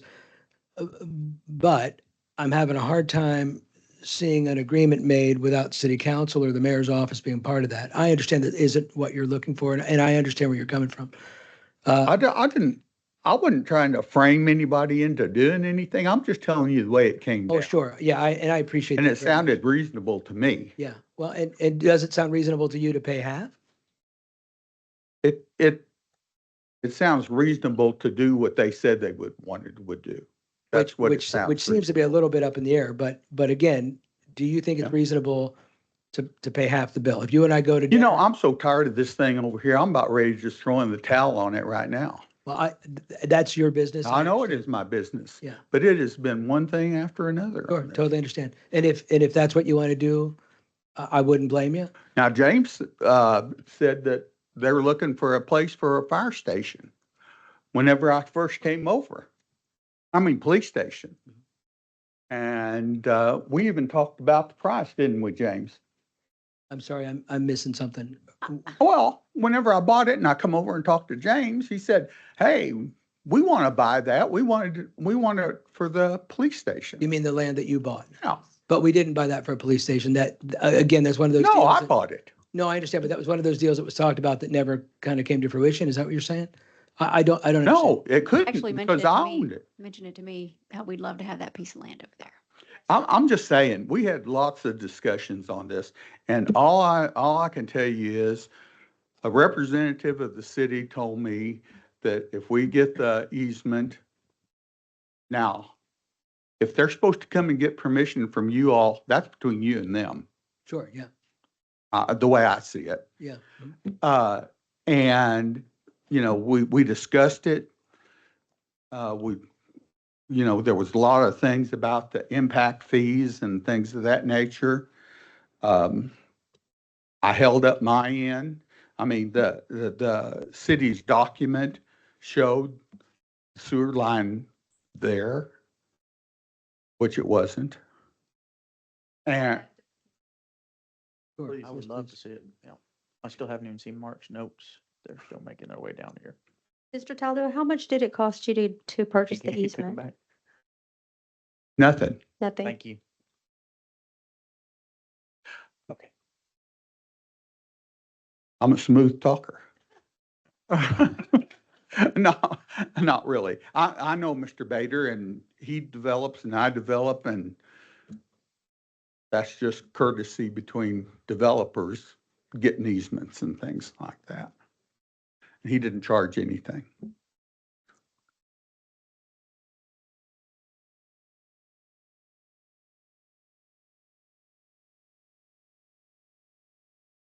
As a businessman, I'm sure you work in contracts all the time, and sometimes things just don't work out the way that we hope. And I think, especially from a goodwill standpoint, I think somebody in the city made an offer, and I understand the offer, but I don't think they were authorized to make that. And again, you're right. That's sort of between them and us, if I'm right on that. But since, as Mike mentioned earlier, we are fiduciaries of the city. I wouldn't feel comfortable paying more than $53,423.83, which is half of that amount. Again, we're moving a sewer line specifically for you. I understand if we had a document before that showed that it's there, but things like this happen all the time. We buy houses, we buy cars, we buy land. Things don't always work out the way we hope they will. So I don't necessarily mind moving this forward, council, but I would only do that if we were going halvesies on this one. If we went Dutch with Mr. Taldo, $53,423.83 apiece. I think before we do that, you better seek the advice of Mr. Eichmann, because it sounds like there's a possibility of an oral contract that's been entered into. I mean, we've got a lot of he said, she said. I've seen some notes that are really, I mean, they don't, no slight on you, Mike, but they don't really explain a whole lot about what happened in there. So before we make any changes, obviously somebody looked at this before they sent it to us tonight. Mr. Taldo was under the impression that he did these two things to get the easement. He's going to get the city to pay for this. I don't know what happened in there, but I think, we've got a he said, she said. I think it would be prudent to get the advice of counsel on this, quite frankly. Hey, James, why is If it we're not gonna change it. correct? Why is the map not correct for our sewer on this? Because that's kind of where all this started. Because he thought he was buying a piece of property that had the sewer all the way there. Why was our city map not correct? I'm just curious. It was incorrect, probably 3 or 4 years ago, before we had the ability with Zach's help to be able to make our own maps. And for a while after I was here even, I thought that line was there, but we did find out and we did talk about that, early on in the process that, yeah, that was incorrect. I was just curious. Mhm. Thank you. So in theory, had that line been there, this discussion wouldn't be here? Probably not. This expense either. And I want to be clear on something. I do not feel like James misled me on purpose or what. He's telling what he remembers. I'm telling what I remember, and the other people that were in the room are telling what they remember. James just happens to be in the minority. Isn't that right, James? Yeah. So I'm not trying to throw him under the bus by any stretch. There was a document, it was wrong. We were talking, there was a lot of things going on during discussions, including the impact fees. Well, do you have to pay all this impact fee? Well, if you get this done by this certain time, you're not going to have to do it. And well, we're going to make a list of so many 11 things on here that are going to get waived. Y'all remember all that stuff? I don't remember any of that stuff. What I do remember from the impact fees is there were 7 different developments. Maybe it was 7 that were in process. I said 11. It might. Yeah, and of those 7, I make mistakes. I think too. we had agreed as a group that we would waive those. Well, But that's just the way it is. Sure, I understand. This wasn't on our agenda on Friday. It came onto the agenda today, so we haven't even had a chance to look at it much. I think in light of what Mike said earlier, it probably does make sense for us to table this. And That's fine. have Justin look at it. And I know that you'd rather have something answered tonight. Hey, it's no emergency for Okay, me. I appreciate that. With that said, I'd like to make a motion to table this to the next COW meeting. Do we have a second? I'll second that. Roll call, please. Daniel, Yes. Misty, Yes. Tim, Yes. Amber, Abstain. Mike Yes. Thank you, will be Mr. Taldo. tabled. Thank you all. Thank you. I'm so sorry. You did say to the next cow. Yes. Okay. I want to make a point of clarification from the planning staff. We did submit this on a timely basis, so I apologize. You guys did not receive it on time. So, but just want to make that point of clarification. And also, as we go forward, this was discussed as far as there was no dollar amount set until we got a bid.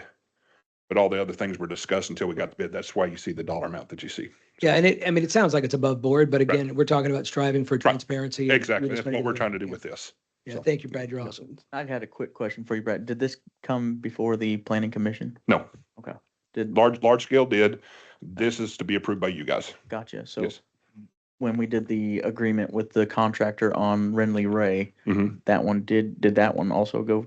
I don't know if it went to planning commission. or No, did they only the come? developer agreements do not go before the planning commission. Okay. Yep, for you guys. So can we, if we get the questions answered from Mr. Eichmann between now and city council, is it something that we could?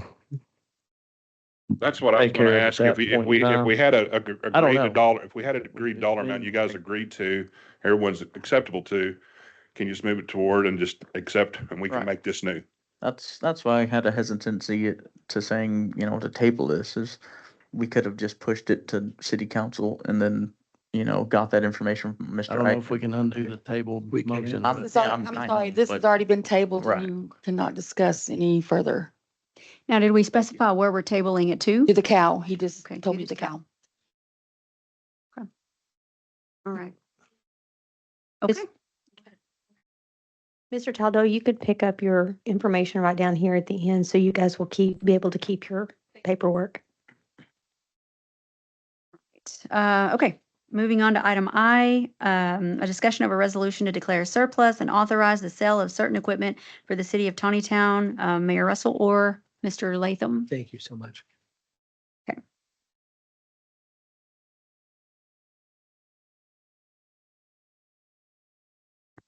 believe I brought this to the council's attention at I believe it might have been a January council meeting Yep. that we were looking at selling some surplus And so what you have before is a resolution declaring surplus, dispose of by auction. And this is street, water and sewer departments, and they're requesting these be removed from the compound out there. Many of these items were either purchased through some kind of military auction or even through a county auction. So looking for us to move forward on it. Just a quick question, Mark. In section 1, it lists the items. Section 2 says it's been certified that each item listed herein is of a value which is below $20,000. So if each of those items are less than $20,000, we're looking at less than $120,000 gained by selling them all. What do we then take with those proceeds? What are we going to do with those proceeds once we receive them? Where do they go? Put them back in fixed assets. Okay. That they can use to. So we just have to put them in a cash account. Okay. Yeah. Thank you.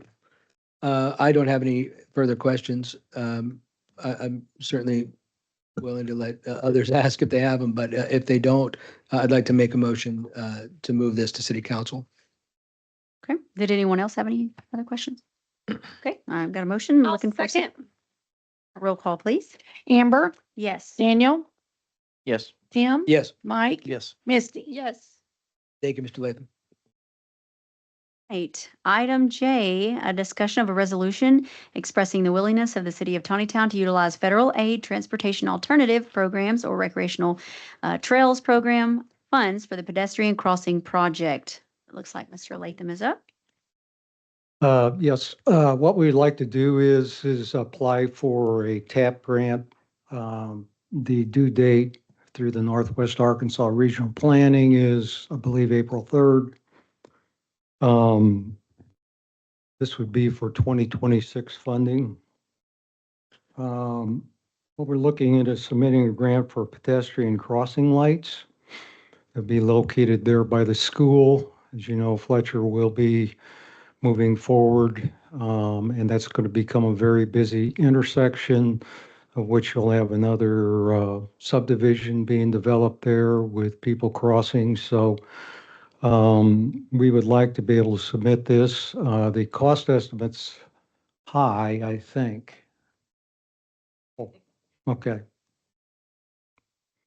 At 300,000, but that'll include striping it and doing all those bells and whistles to it. So our obligation is 20%, which would be roughly 60,000 if we did get the grant. So we need this resolution to be included for the application. Questions? Not really a question, just a comment. I think this is greatly needed, and I'm glad to see we're looking at fund options to make it happen. Yeah, we need to get ahead of this. We don't want to get behind. And once that opens up, it's going to be kind of a crazy place. It's already a crazy place. Any other comments? Okay. I am looking for a motion. I'll make a motion to move this to city council. Second.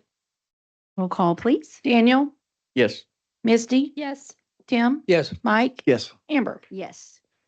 Item K, a discussion of a resolution expressing the willingness of the city of Tontitown to utilize federal aid surface transportation block grant program attributable funds administered by the Northwest Arkansas Regional Planning Commission for the project to construct a left turn lane on Barrington Road and for improvements of the U.S. Highway 412 and Barrington Road intersection. Does Mr. K Latham? rhyme with J? What's that? Does K here rhyme with J, the one that we just talked about? Is it that similar? Yeah. It looks really similar. By the way, I'm going to bring up Jonathan.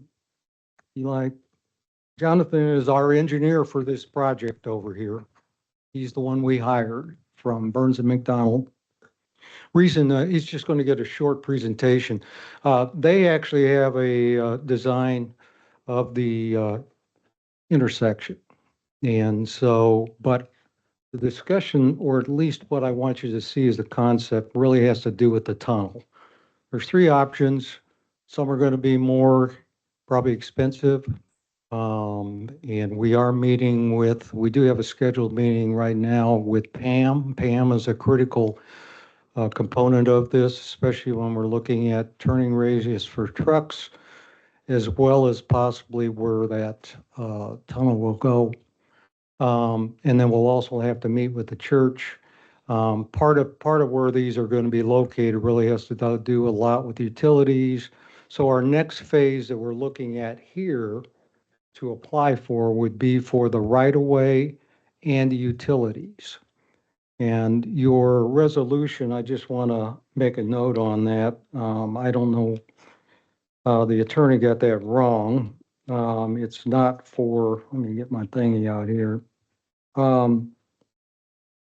It should read for right-of-way and utility relocation. It says engineering, toward engineering and environmental. That's already done. So what it ought to read is the current application request is for 900,000 for right-of-way, engineering, and utility relocation. I'll make sure that that gets corrected before you guys have it at the next meeting. So, Thank you. Jonathan, you want to come up? Very knowledgeable guy. He's going to show you what we're looking at right now. Kind of cool. Okay.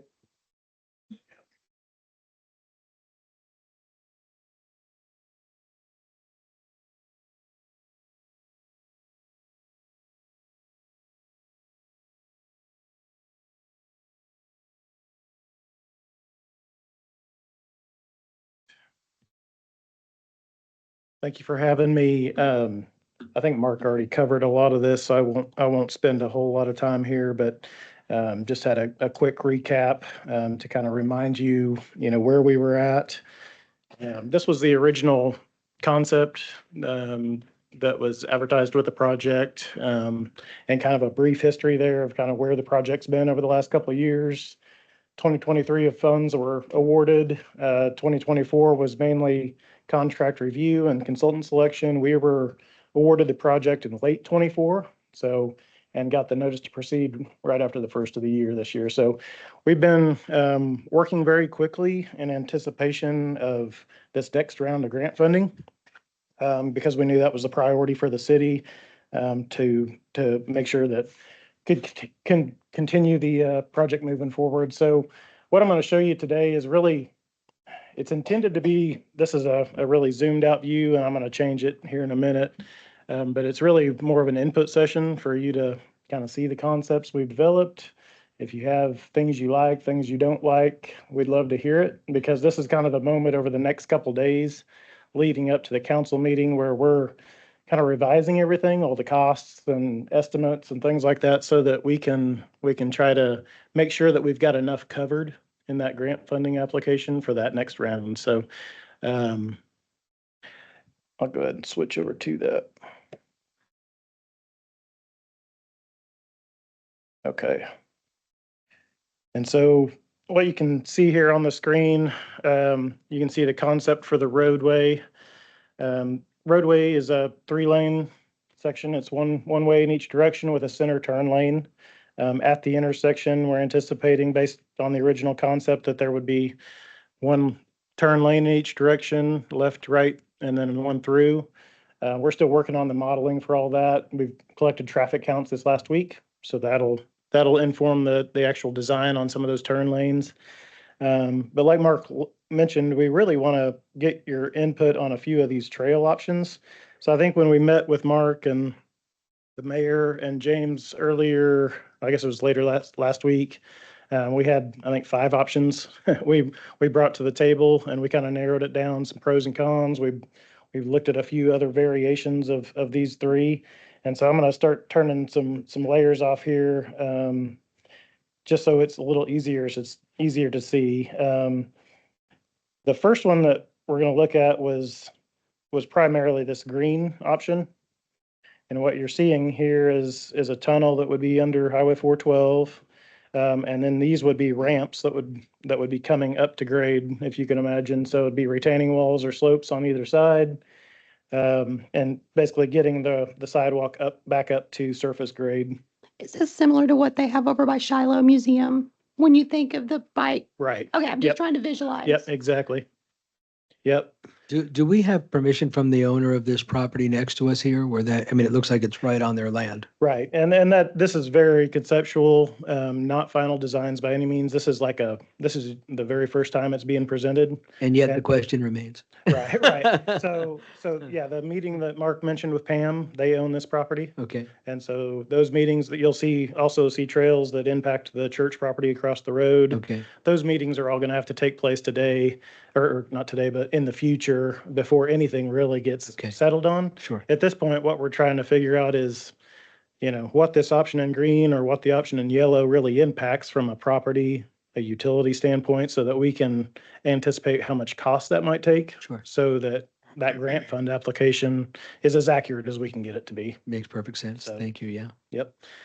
So, this green option, like I said, this was kind of the basis of this was the original concept. It really, the goals here were to connect the park. And so you can see a connection to the park and the sidewalk that goes around the park. We're looking at a potential sidewalk or trail connection back over to Barrington, which would then go to the south, connect all the residential neighborhoods, the school, everything that's down there eventually. And then same on the north end, would connect back into Barrington, and Barrington would have a trail along it that would serve as kind of a north-south kind of spine of multimodal transportation. So obviously impacts with this one, there's an 18-inch water line out there. There's fiber lines. There's electric. There's a number of utility conflicts that we would have to deal with. There's property conflicts that you mentioned. Does this make the property unusable in some way? Because now we've got these tunnels and you can't get across it. And so, yeah, there's a lot of pros and cons with it.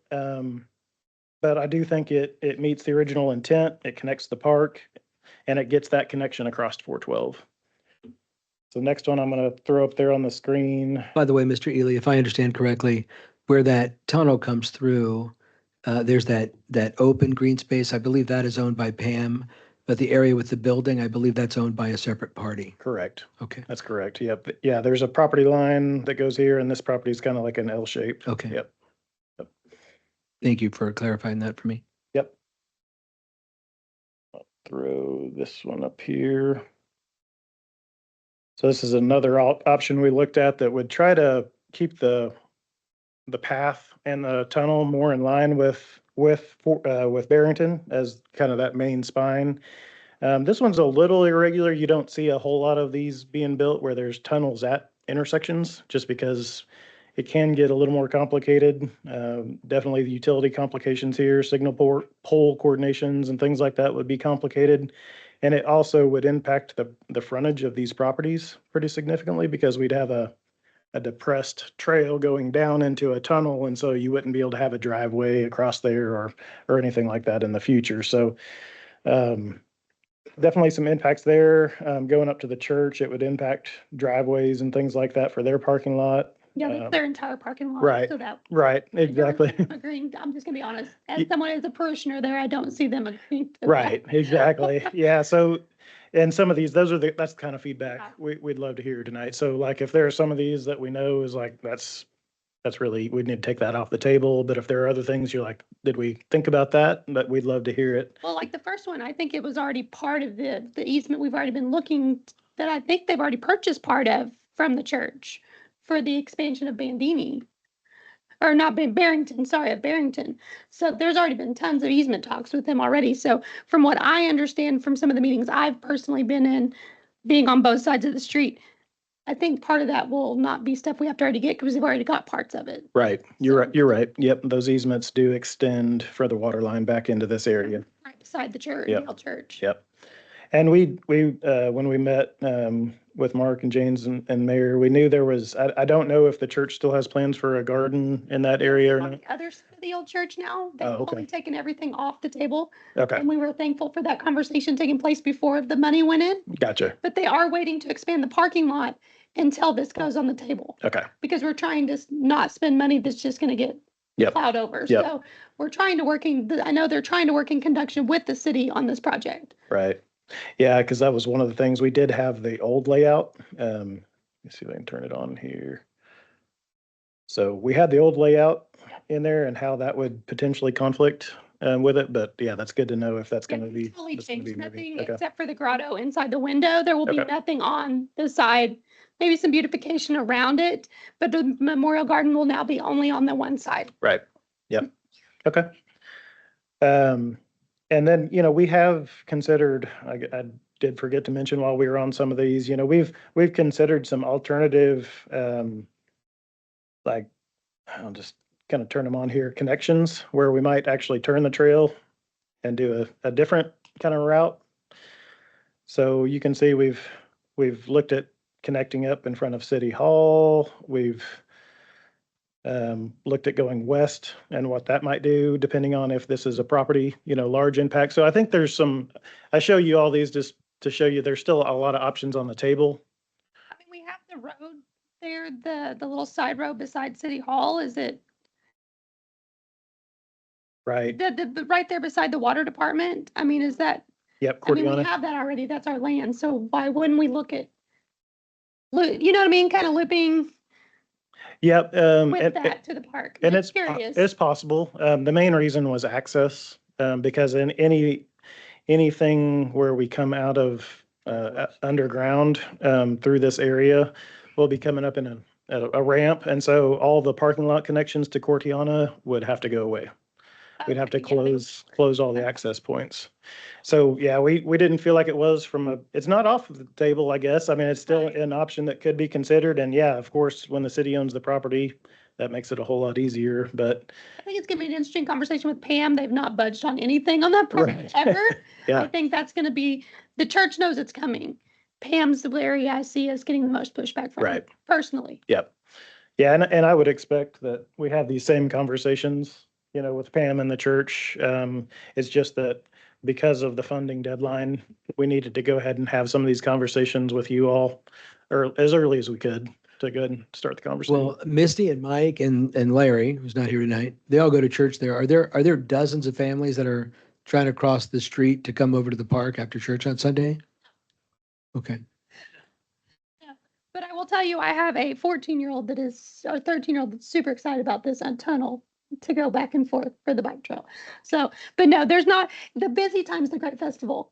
And the tunnel is going to be crucial no matter where it goes in. It is going to help the traffic flow. People are still going to want to cross the street, and the police will still be helping us cross the street. But does it only help traffic flow that, the 3 or 4, 6 days a year? No, the original reason that we were talking about this was because of the school. I had parents calling me wanting to know how their kids could get from that side of the highway safely to school. And that's kind of where this came Is there, from. is there a crosswalk there? Tim, Yeah. Tim, no, there's no crosswalk, but I will tell you, many times you'll see the kids that are attending the Catholic school over there run across 412 and get in. CA kids, yeah. Yeah, and we want Yeah, the that's kids not to a be safe. real- About how much is this project going to cost?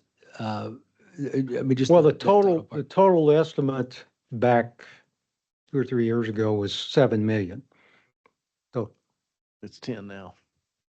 And that's, It also attaches to the bike trail that's going in across. This is supposed to help us with the regional bike trail. I mean, that was where the tunnel came one in. of the things that I thought about, just How much? kind of brainstorming, was the discussion with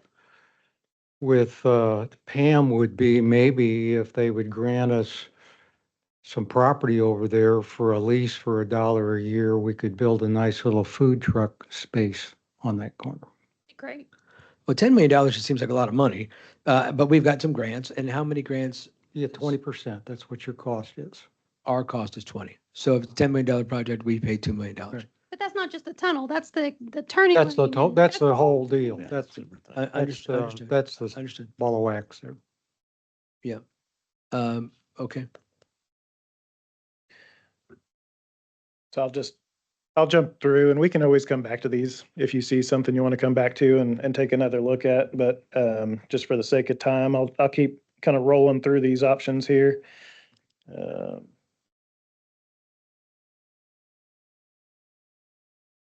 I'm just gonna be honest, the purple one looks really expensive. Cause that's a lot more road and trail. Right. So it is definitely, it's it's about a quarter mile off, right, from the intersection. And so there are some, we've looked at it, this could be a future, there's already some existing sidewalk in the park here today, but these could be future connections that wouldn't necessarily have to happen with this project. Obviously Sorry. I think this was the property that was under development consideration that was being discussed tonight. So, there are some other opportunities and things that are happening here.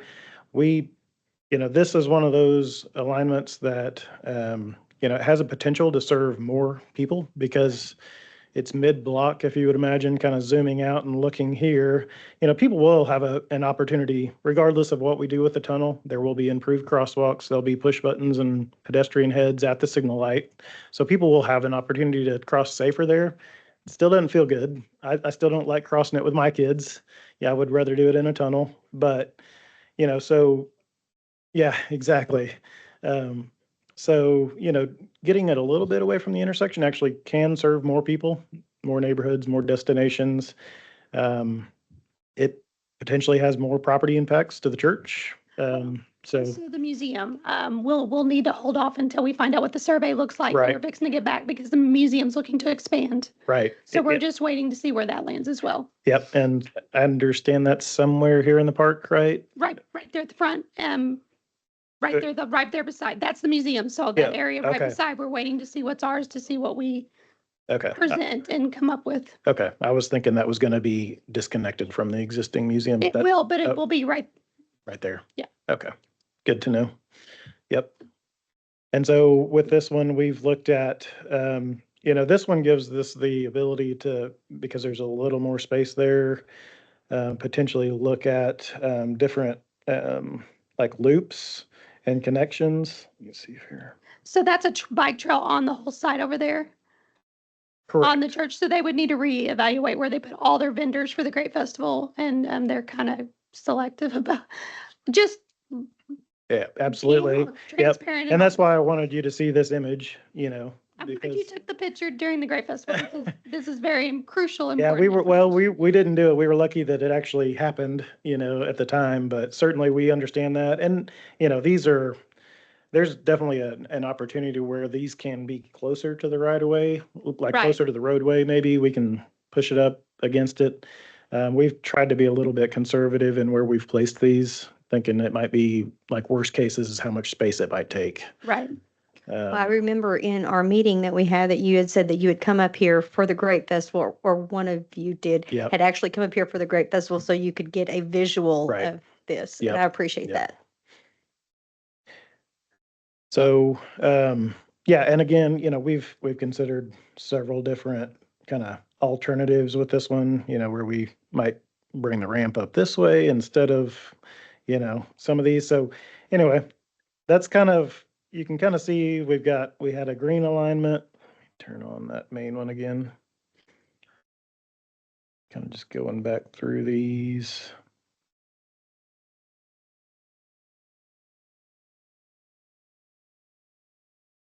So the green alignment was this one, kind of coming through that edge of the Pam property, yellow following the Barrington Road on the west side, and then these purple options. Any thoughts or feedback? What are y'all having the conversation with Pam? I feel like some of this, we need to know that decision. Yeah, and really, all we're shooting for this is, what I will take back to the office with me for the rest of the week is, if we need to look at these and maybe we just say, we don't know which option we would go with yet, but purple's the most expensive, or green's the most expensive, or yellow is. And we're just gonna try to make some assumptions with that so that you guys are as covered as you can be with the grant funds that you request, so that we still have the flexibility to make those decisions. And they probably won't be made for months, to be honest with you. But if there was something that you were like, you didn't like, or you had another idea you wanted us to look at, and maybe I needed to know that so that was a more expensive alternative, but you had a really good reason for it, then that would be the time to discuss those options. Me personally, having been on both sides of the road, in councils and things like that, I think the one with going through the Pam property seems the most logical. It impacts the church the least amount, because they've got a big sign going in there at the front. So we'd have to coordinate where that big sign's going to go in, and they're working on that now. We're getting close to doing that from what I understand. Me personally, I think that one's going to be maybe the best one that impacts everyone the least, but still gets us the kids from those neighborhoods over there across. Which one is that, Misty? Green. The one that goes to the Pam parking lot Okay. or Pam property. Should we have a name for that on your layers section here? I think we called it tunnel 412. That's tunnel 412, okay. Yeah, yeah, and then there was intersection is the yellow one, is closest to the intersection, and then park was the purple. Now, as far as this grant goes, Mr. Ely, if we put a tunnel across or a crosswalk across, I understand a crosswalk has different issues, but are those covered? If we did something like that instead of the tunnel? I think the tunnel's really cool. One of my concerns, I don't see Chief Jennison, or I would ask, maybe Captain Bowen could answer. Is there do we have any concerns about crime in tunnels?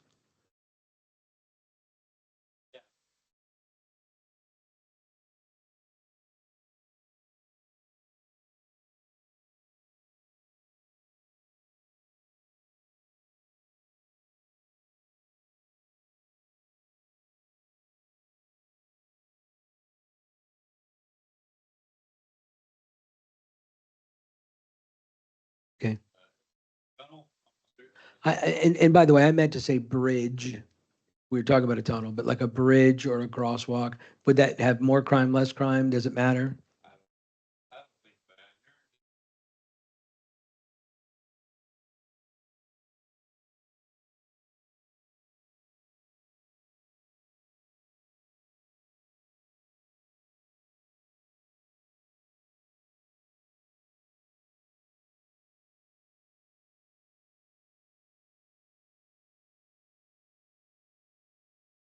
Feel like that, no. I don't think so. Yeah, and there are. Give maybe graffiti. Right. And not that we would have to deal with it. It happens in every town. Springfield got hit with it the other day. There are certainly some design elements that we can try to do. For instance, like these 90-degree turns, like on this green, if you can see my cursor here. Mm-hmm. That's not a great thing because it creates kind of a blind spot. Right. You can't really see down in that tunnel. When you're coming down the ramp, you're not really going to be able to see in the tunnel. And so those kinds of things, we try to actually, we would prefer to do more of an option like this where it's coming out in, or this option where we had a loop coming out. You've probably seen those around Northwest Arkansas, because that just gives more visibility into the tunnel itself. So could we add cameras and lights and those sorts of things? that We- we're saying? We would, yeah, we would Is that already plan for built into it? lights. Okay. Yeah, cameras would be up to the city, and if they've got an existing network. You can add anything for Yeah, whatever. I've Right. seen them. Yeah. Well, and that's a meant huge could bike. we add it? That Barrington is a huge, as someone who drives it on a regular basis, a huge bike path. Yeah. Love my bikers. I'll be excited to get them nice an to have- opportunity be- to yeah. stay on a path for them. Right. Yep. So, Yeah, absolutely. and I know that's where the tunnel, because we had them come and present to us about the bike trails. Yep. And that's where this tunnel evolved from, Gotcha. was to make a solution for the Yeah. bikers. May I ask this question? Sure. Why not just make the tunnel for the time being to suit its intended purpose, and that is just to cross 412 with the point to be later to extend it out. In other words, you have the small section basically on the north and south side of 412 in the green tunnel 412 layer. Yeah, I get it. It costs more to finish it out later, but in the short term, just having the functionality of the tunnel and serving the purpose that we need it for in its immediate time, I think. Do you see a significant cost savings if we just say, okay, we're going to start it here, just a few feet on the south side of 412 and ended a few feet on the north side of 412, and that's it. And, but we still have this easement and these, future plans to expand it to, I mean, bike lanes they're way down the line of things probably to happen here in Tontitown, to be quite frank with you. Yeah. I mean, I'd love to see them. I love riding my bike too, but, I would think that would save us a significant amount of money just having that short amount of tunnel. Yeah, I mean, the tunnel itself is basically from, about 10 foot off of the existing road on each side. Okay. So it's about 100 feet long to get the tunnel in there. And that's definitely the biggest cost, is just getting that in there. Just getting that in there. Okay. So it may but- not make any sense to Yeah, and I mean, make the money there. right, by the Okay. time you kind of got to excavate out the ground and get the retaining walls and everything in there for it to be usable. The reason it's as long as it is just to meet ADA codes for the ramp I got you. slope going down in there, and That helps too. Appreciate it. trying not to build a facility that couldn't be, utilized by somebody in a wheelchair. That makes sense too. Thank you. With this, we are getting grant money. The tunnel is part of the grant what Correct. we were approved for. So we have to go forward with the tunnel, correct? For That the is, my understanding is the grant was Yeah. part of the original, or the tunnel was part of the original That's language what I thought, in the yeah. grant. Yep. From what I thought I remembered, yeah. And I think it's cool, but when we look at all the things that need to happen in town, I mean, is this the thing we want to spend $2 million on? To get across a street, to go under under a park? I don't know. I have some children, as you might be aware, and I'm not sure they'd want to spend $2 million on it, but maybe that's me talking, not them. I don't know. What are your thoughts?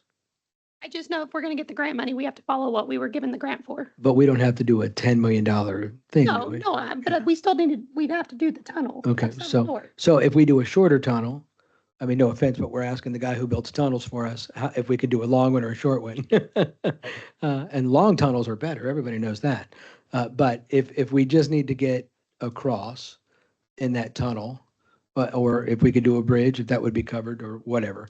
But if we just need to get across, then I think in order, as Misty's pointed out, to maintain this grant money, I mean, that might be the better way to go, instead of spending millions of dollars for a much longer, much cooler tunnel. How much do you know about the grant funders? I mean, is there a chance that they come back and say, yeah, we really know that you guys need this, but the tunnel idea, you got to throw that out? Any chance of that, or is that just all on us? So My I hunch. can Go ahead. answer that. I know that you guys remember the stoplight Mhm. that we were doing here on Clink. Whenever they went back, Paul wanted to go back and change it to a 4. Mhm. Then we were going to lose the entire grant money. So if anything is changed, we will Okay. lose the entire grant money. I'm You not, have to start I'm not over. saying us changing. I'm saying the people that are funding the grant, they may say, okay, I don't know if they do. Maybe they just fund it Yeah. based on the proposal as it's originally presented to them. Yes. Maybe they don't modify anything that's in the proposal. Okay.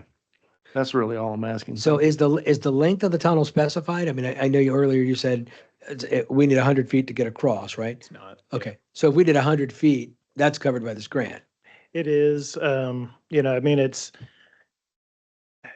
I think it would be getting a little bit into the weeds on whether or not, we'd have to have some sort of connectivity to it. If and maybe I'm misunderstanding what that just tunnel would look like, whether that would be a sidewalk for now or something like that, maybe not a full trail. It would just be, we need to be ADA compliant. Right. Yeah, I mean, Right. there's guidelines we have to go by. Yeah. I get Yeah, what that you're makes sense. exactly. And some of those, that's kind of where you start to unravel that, that ball of, Well, yeah. I mean, based off of what I see, I like the purple tunnel. Whether it zings back towards the police station, that's not going to be a police station in the near future. You do have those 90-degree turns, like we're talking about the blind spot and bikers coming around the corner and not ringing their little bells and saying, on your left. So I like the straight one that goes right into the park. No, the purple one. Yeah. And eliminating some of those, I think, you've got city property there. We're not messing around on the intersection side. The only thing the church would have to, or I would think it would be the Great Festival Commission that coordinates it. They would have to figure out how they're going to redesign the layout of the festival. Yeah. And how they reuse that land. But I mean, there's tons of land, and I think there's some, there's ways to overcome that obstacle of having that. And I mean, it's gonna from the tunnels I've seen in Fayetteville. There's one kind of by Washington Regional in that park over there, and they're very minimal, and I mean they're nice. So Yep. I think that's the best Appreciate it. option in my book. I think the thing I'm most excited about is the turning lane on Barrington. Yep. That's the Yeah. number one things I keep hearing about. When are we going to get it? When are we going to get it? I'm tired of waiting my turn at each taking Right. turns, and Yep. I think it's going to be money well spent getting that turning lane in there. Yep. But in order to not lose the grant funding, I think it's smart that we stay with the tunnel. I mean, if throwing out a catwalk isn't an idea, I come from Cheyenne, Wyoming, and we've got the railroad terminal that comes through there, and there's a giant catwalk that I remember walking across Yeah. when I was little. And I do remember when we have Cheyenne Frontier Days down there, they put out giant banners and decorate that catwalk a lot. So I could see that as an opportunity with us having 412 if we had a giant catwalk with a big, fence on it to have that decorated and stuff. But if that doesn't align with the grant that we've already agreed on, then I think we're kind of past that point. Yeah. I'd have to look and see if it was that specific or if it was grade separated. Was it tunnel? Okay. Yeah. So that turn lane, I'm with Councilmember Piazza on that. One of my kids recently was run off the road by a semi coming out of Pam, and the guy behind him too. And I know they just don't have a whole lot of room to turn, right? So it's dangerous. As far as this tunnel goes, if it has to be a tunnel or whatever, I'd like to see the shortest, most efficient, most cost-effective tunnel. The prettiest, shortest tunnel we can get that maintains our grant. It's just so much money. Absolutely, we've got to keep the kids safe, but it's just so much money.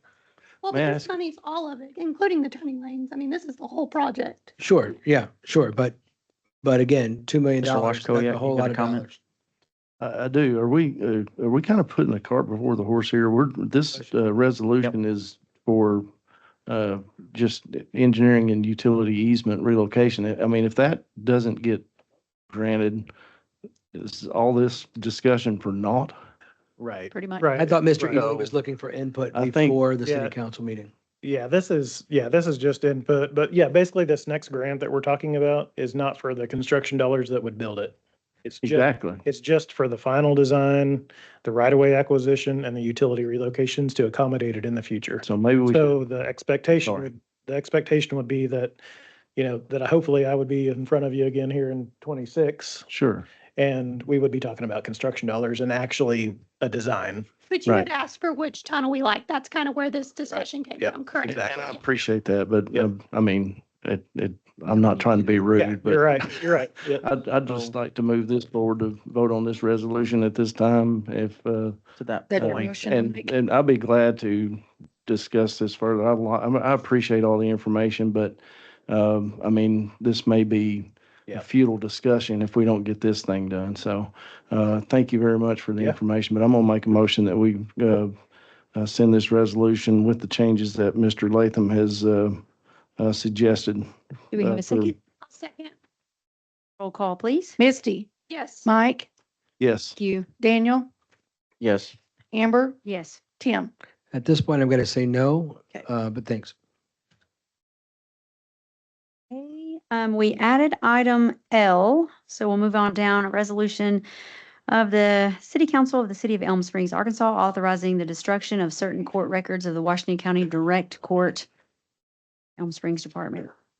Anybody want to speak to this? Ready for me? Sure. Okay. All right, so we received this in the mail, via email. This is a little bit behind, and the reason being, the city of Elm Springs sent that to the wrong email address, and when they called and said, "Hey, I haven't gotten a response on this," I immediately sent it to council, scanned it in and sent it to council today. So I apologize that that was sent in today. We did not know anything about it until today. So what this is we use the Elm Springs Court. Washington County Court District's Elm Springs Department is in need of destroying certain records and copies of records to be destroyed, to set out herein as Exhibit A. So once the court records are no longer needed or they've already expired, they're wanting permission to go ahead and destroy the said records. Does anyone have any questions? I do. I know that in all manner of areas with taxes and various things, and in the industry that I'm in, there are much longer timelines for keeping these things. Are we 100% certain that to destroy this now is still within the limits of the law? Absolutely. I understand it's the court. So It's hopefully the that was court, talked so about, yeah. absolutely it is, yes. Yeah, and as long as that's the case, I have no problem at all. Is there, I mean, it's just I'm noticing it different from the email that we received at 12:08. These documents look different than those documents that were provided. Is there a reason? I mean, it looks the same, like it has the same information. It's just not the same. You know what I'm saying? This affidavit of destruction, there's no grid on it. This has a grid. I just didn't know why there's two different forms. Does anyone else have any questions? Okay, looking for a motion to push this to our council meeting. I make a motion to move this to city council. Second. Roll call, please. Daniel, No. Misty, Yes. Tim, Yes. Mike, Yes. Amber. Yes. Okay, comments from council members. Let's see, where do we normally start? I don't know. Do something odd. Let's just do something random because I'm probably not leading again. So, Mr. Burris, let's start with you. Hey, thank you. Tonight was a long meeting and there was a lot discussed, but I'm so thankful for all the folks that spoke to us tonight. Mr. Ely, thank you so much. I know that was a lot. That was a lot of information. I really appreciate that. To Mr. Ems, Mr. Harden from Carbon Chicken, very interesting stuff. It's good to know that. I think we need to probably look a little deeper into that. But I appreciate you guys, especially on long nights like tonight, for hanging in there. Council Member Ibarra, thank you so much for filling in tonight. You did a fantastic job. And Larry is not paying attention where he is. So I would like to make a motion that we just replace him with you. If we can do I that. decline the offer. But thank you for the compliment. Oh, Mr. Washkoya. You kind of stole my thunder, sir. I was going to say, if Donald Trump was here, he'd say, "You're fired, Larry." But you did do a good job, Mr. Barr. Thank you very much. And I'm glad, I hope nobody takes personal offense at anything that I discussed tonight. I'm glad that we can have tough discussions and not involve, slinging arrows at each other on a personal level. Thank you, everybody, for coming out here. And I hope you didn't take my cutting off the discussion as rude, but, I was really appreciative of the information. There's a lot of it. We had a lot of stuff to discuss tonight. So thank you, everybody, for presenting. I'm really encouraged by the carbon chicken discussion. Hopefully there'll be some traction and some movement made on that pretty quickly. I just want to say thank you for coming out tonight and being patient. It was a long meeting. I'm also excited about the Carbon Chicken project. I'm going to do some more research myself because first I've ever heard of it. Also, I'm thankful that we can just continue to work on our transparency. Previous administrations weren't always as transparent, and all of us up here, that's all we want to do is be transparent and honest and do the best we can with what we have and the knowledge we have. And unfortunately, sometimes we're given bad information, but when we find out, we try to fix it. And so that's all we can do, is try to be the best that we can be. And I honestly feel like everyone in the seats up here, that's what we try to do. So again, thank you for coming out tonight. And Mr. Montez. I want to thank everybody for coming out tonight, and want to echo one of our citizens had mentioned the meeting that we had this previous Thursday over at the church, and I want to thank those who came out and spoke there and gave a public comment to those people from the state, and kind of giving them a guideline of where we as a city stand. Thank you to Carbon Chicken for coming out, Mr. Imes and Mr. Harden. That was an insightful presentation. I also want to thank Mr. Washkowiak for the discussion that he brought up tonight, and look forward to the Civic Plus appointment that we have tomorrow. If I could get an invite to that, I'd like to attend that as well. Jonathan, Mr. Eli, thank you for your presentation. I hope we gave you some insightful information that'll help you in your endeavors. And I wish everybody have a great night. And our mayor. You have to go. Oh, I have no comments. None. No comment. Nope, none tonight. Mm-mm. All right. Thank you. You did a great job. Thank you very much. I appreciate it. Mike, absolutely nothing. I feel like that I want you to come forward, and because I do want to be transparent, and I do want to say that there was different things coming at different times with me. And you can see that from the invoices. But thank you, though. I do want to be transparent. Also, I got some really good, exciting news. I'm super, super pumped about this because I've been waiting 2 years. Our 501c3 is coming through, and we're the foundation is supposed to meet tomorrow and sign all the paperwork. So as soon as we get the paperwork signed, yes, we've got our 501c3. On March 14th, we're having a ribbon cutting at the Glide Express. So we've been invited to go there. I will send all of you guys the information, times, and so forth once I receive everything. Also, on March 20th, we have Rollins School that's coming again for a field trip for the K4s, and I'm excited about that. We're putting together again a little packet for them. So they'll have a coloring book. We have the coolest coloring book that the city made up. It has something to do with each one of our departments, and Jamie and Luann put it together, and so they'll have a little coloring book to get to take back with them, and we got some little crayons and things for them as well. So thank you all for coming. I appreciate your support, and you guys have a fabulous evening. Okay, all in favor of dismissing, adjourning? Aye.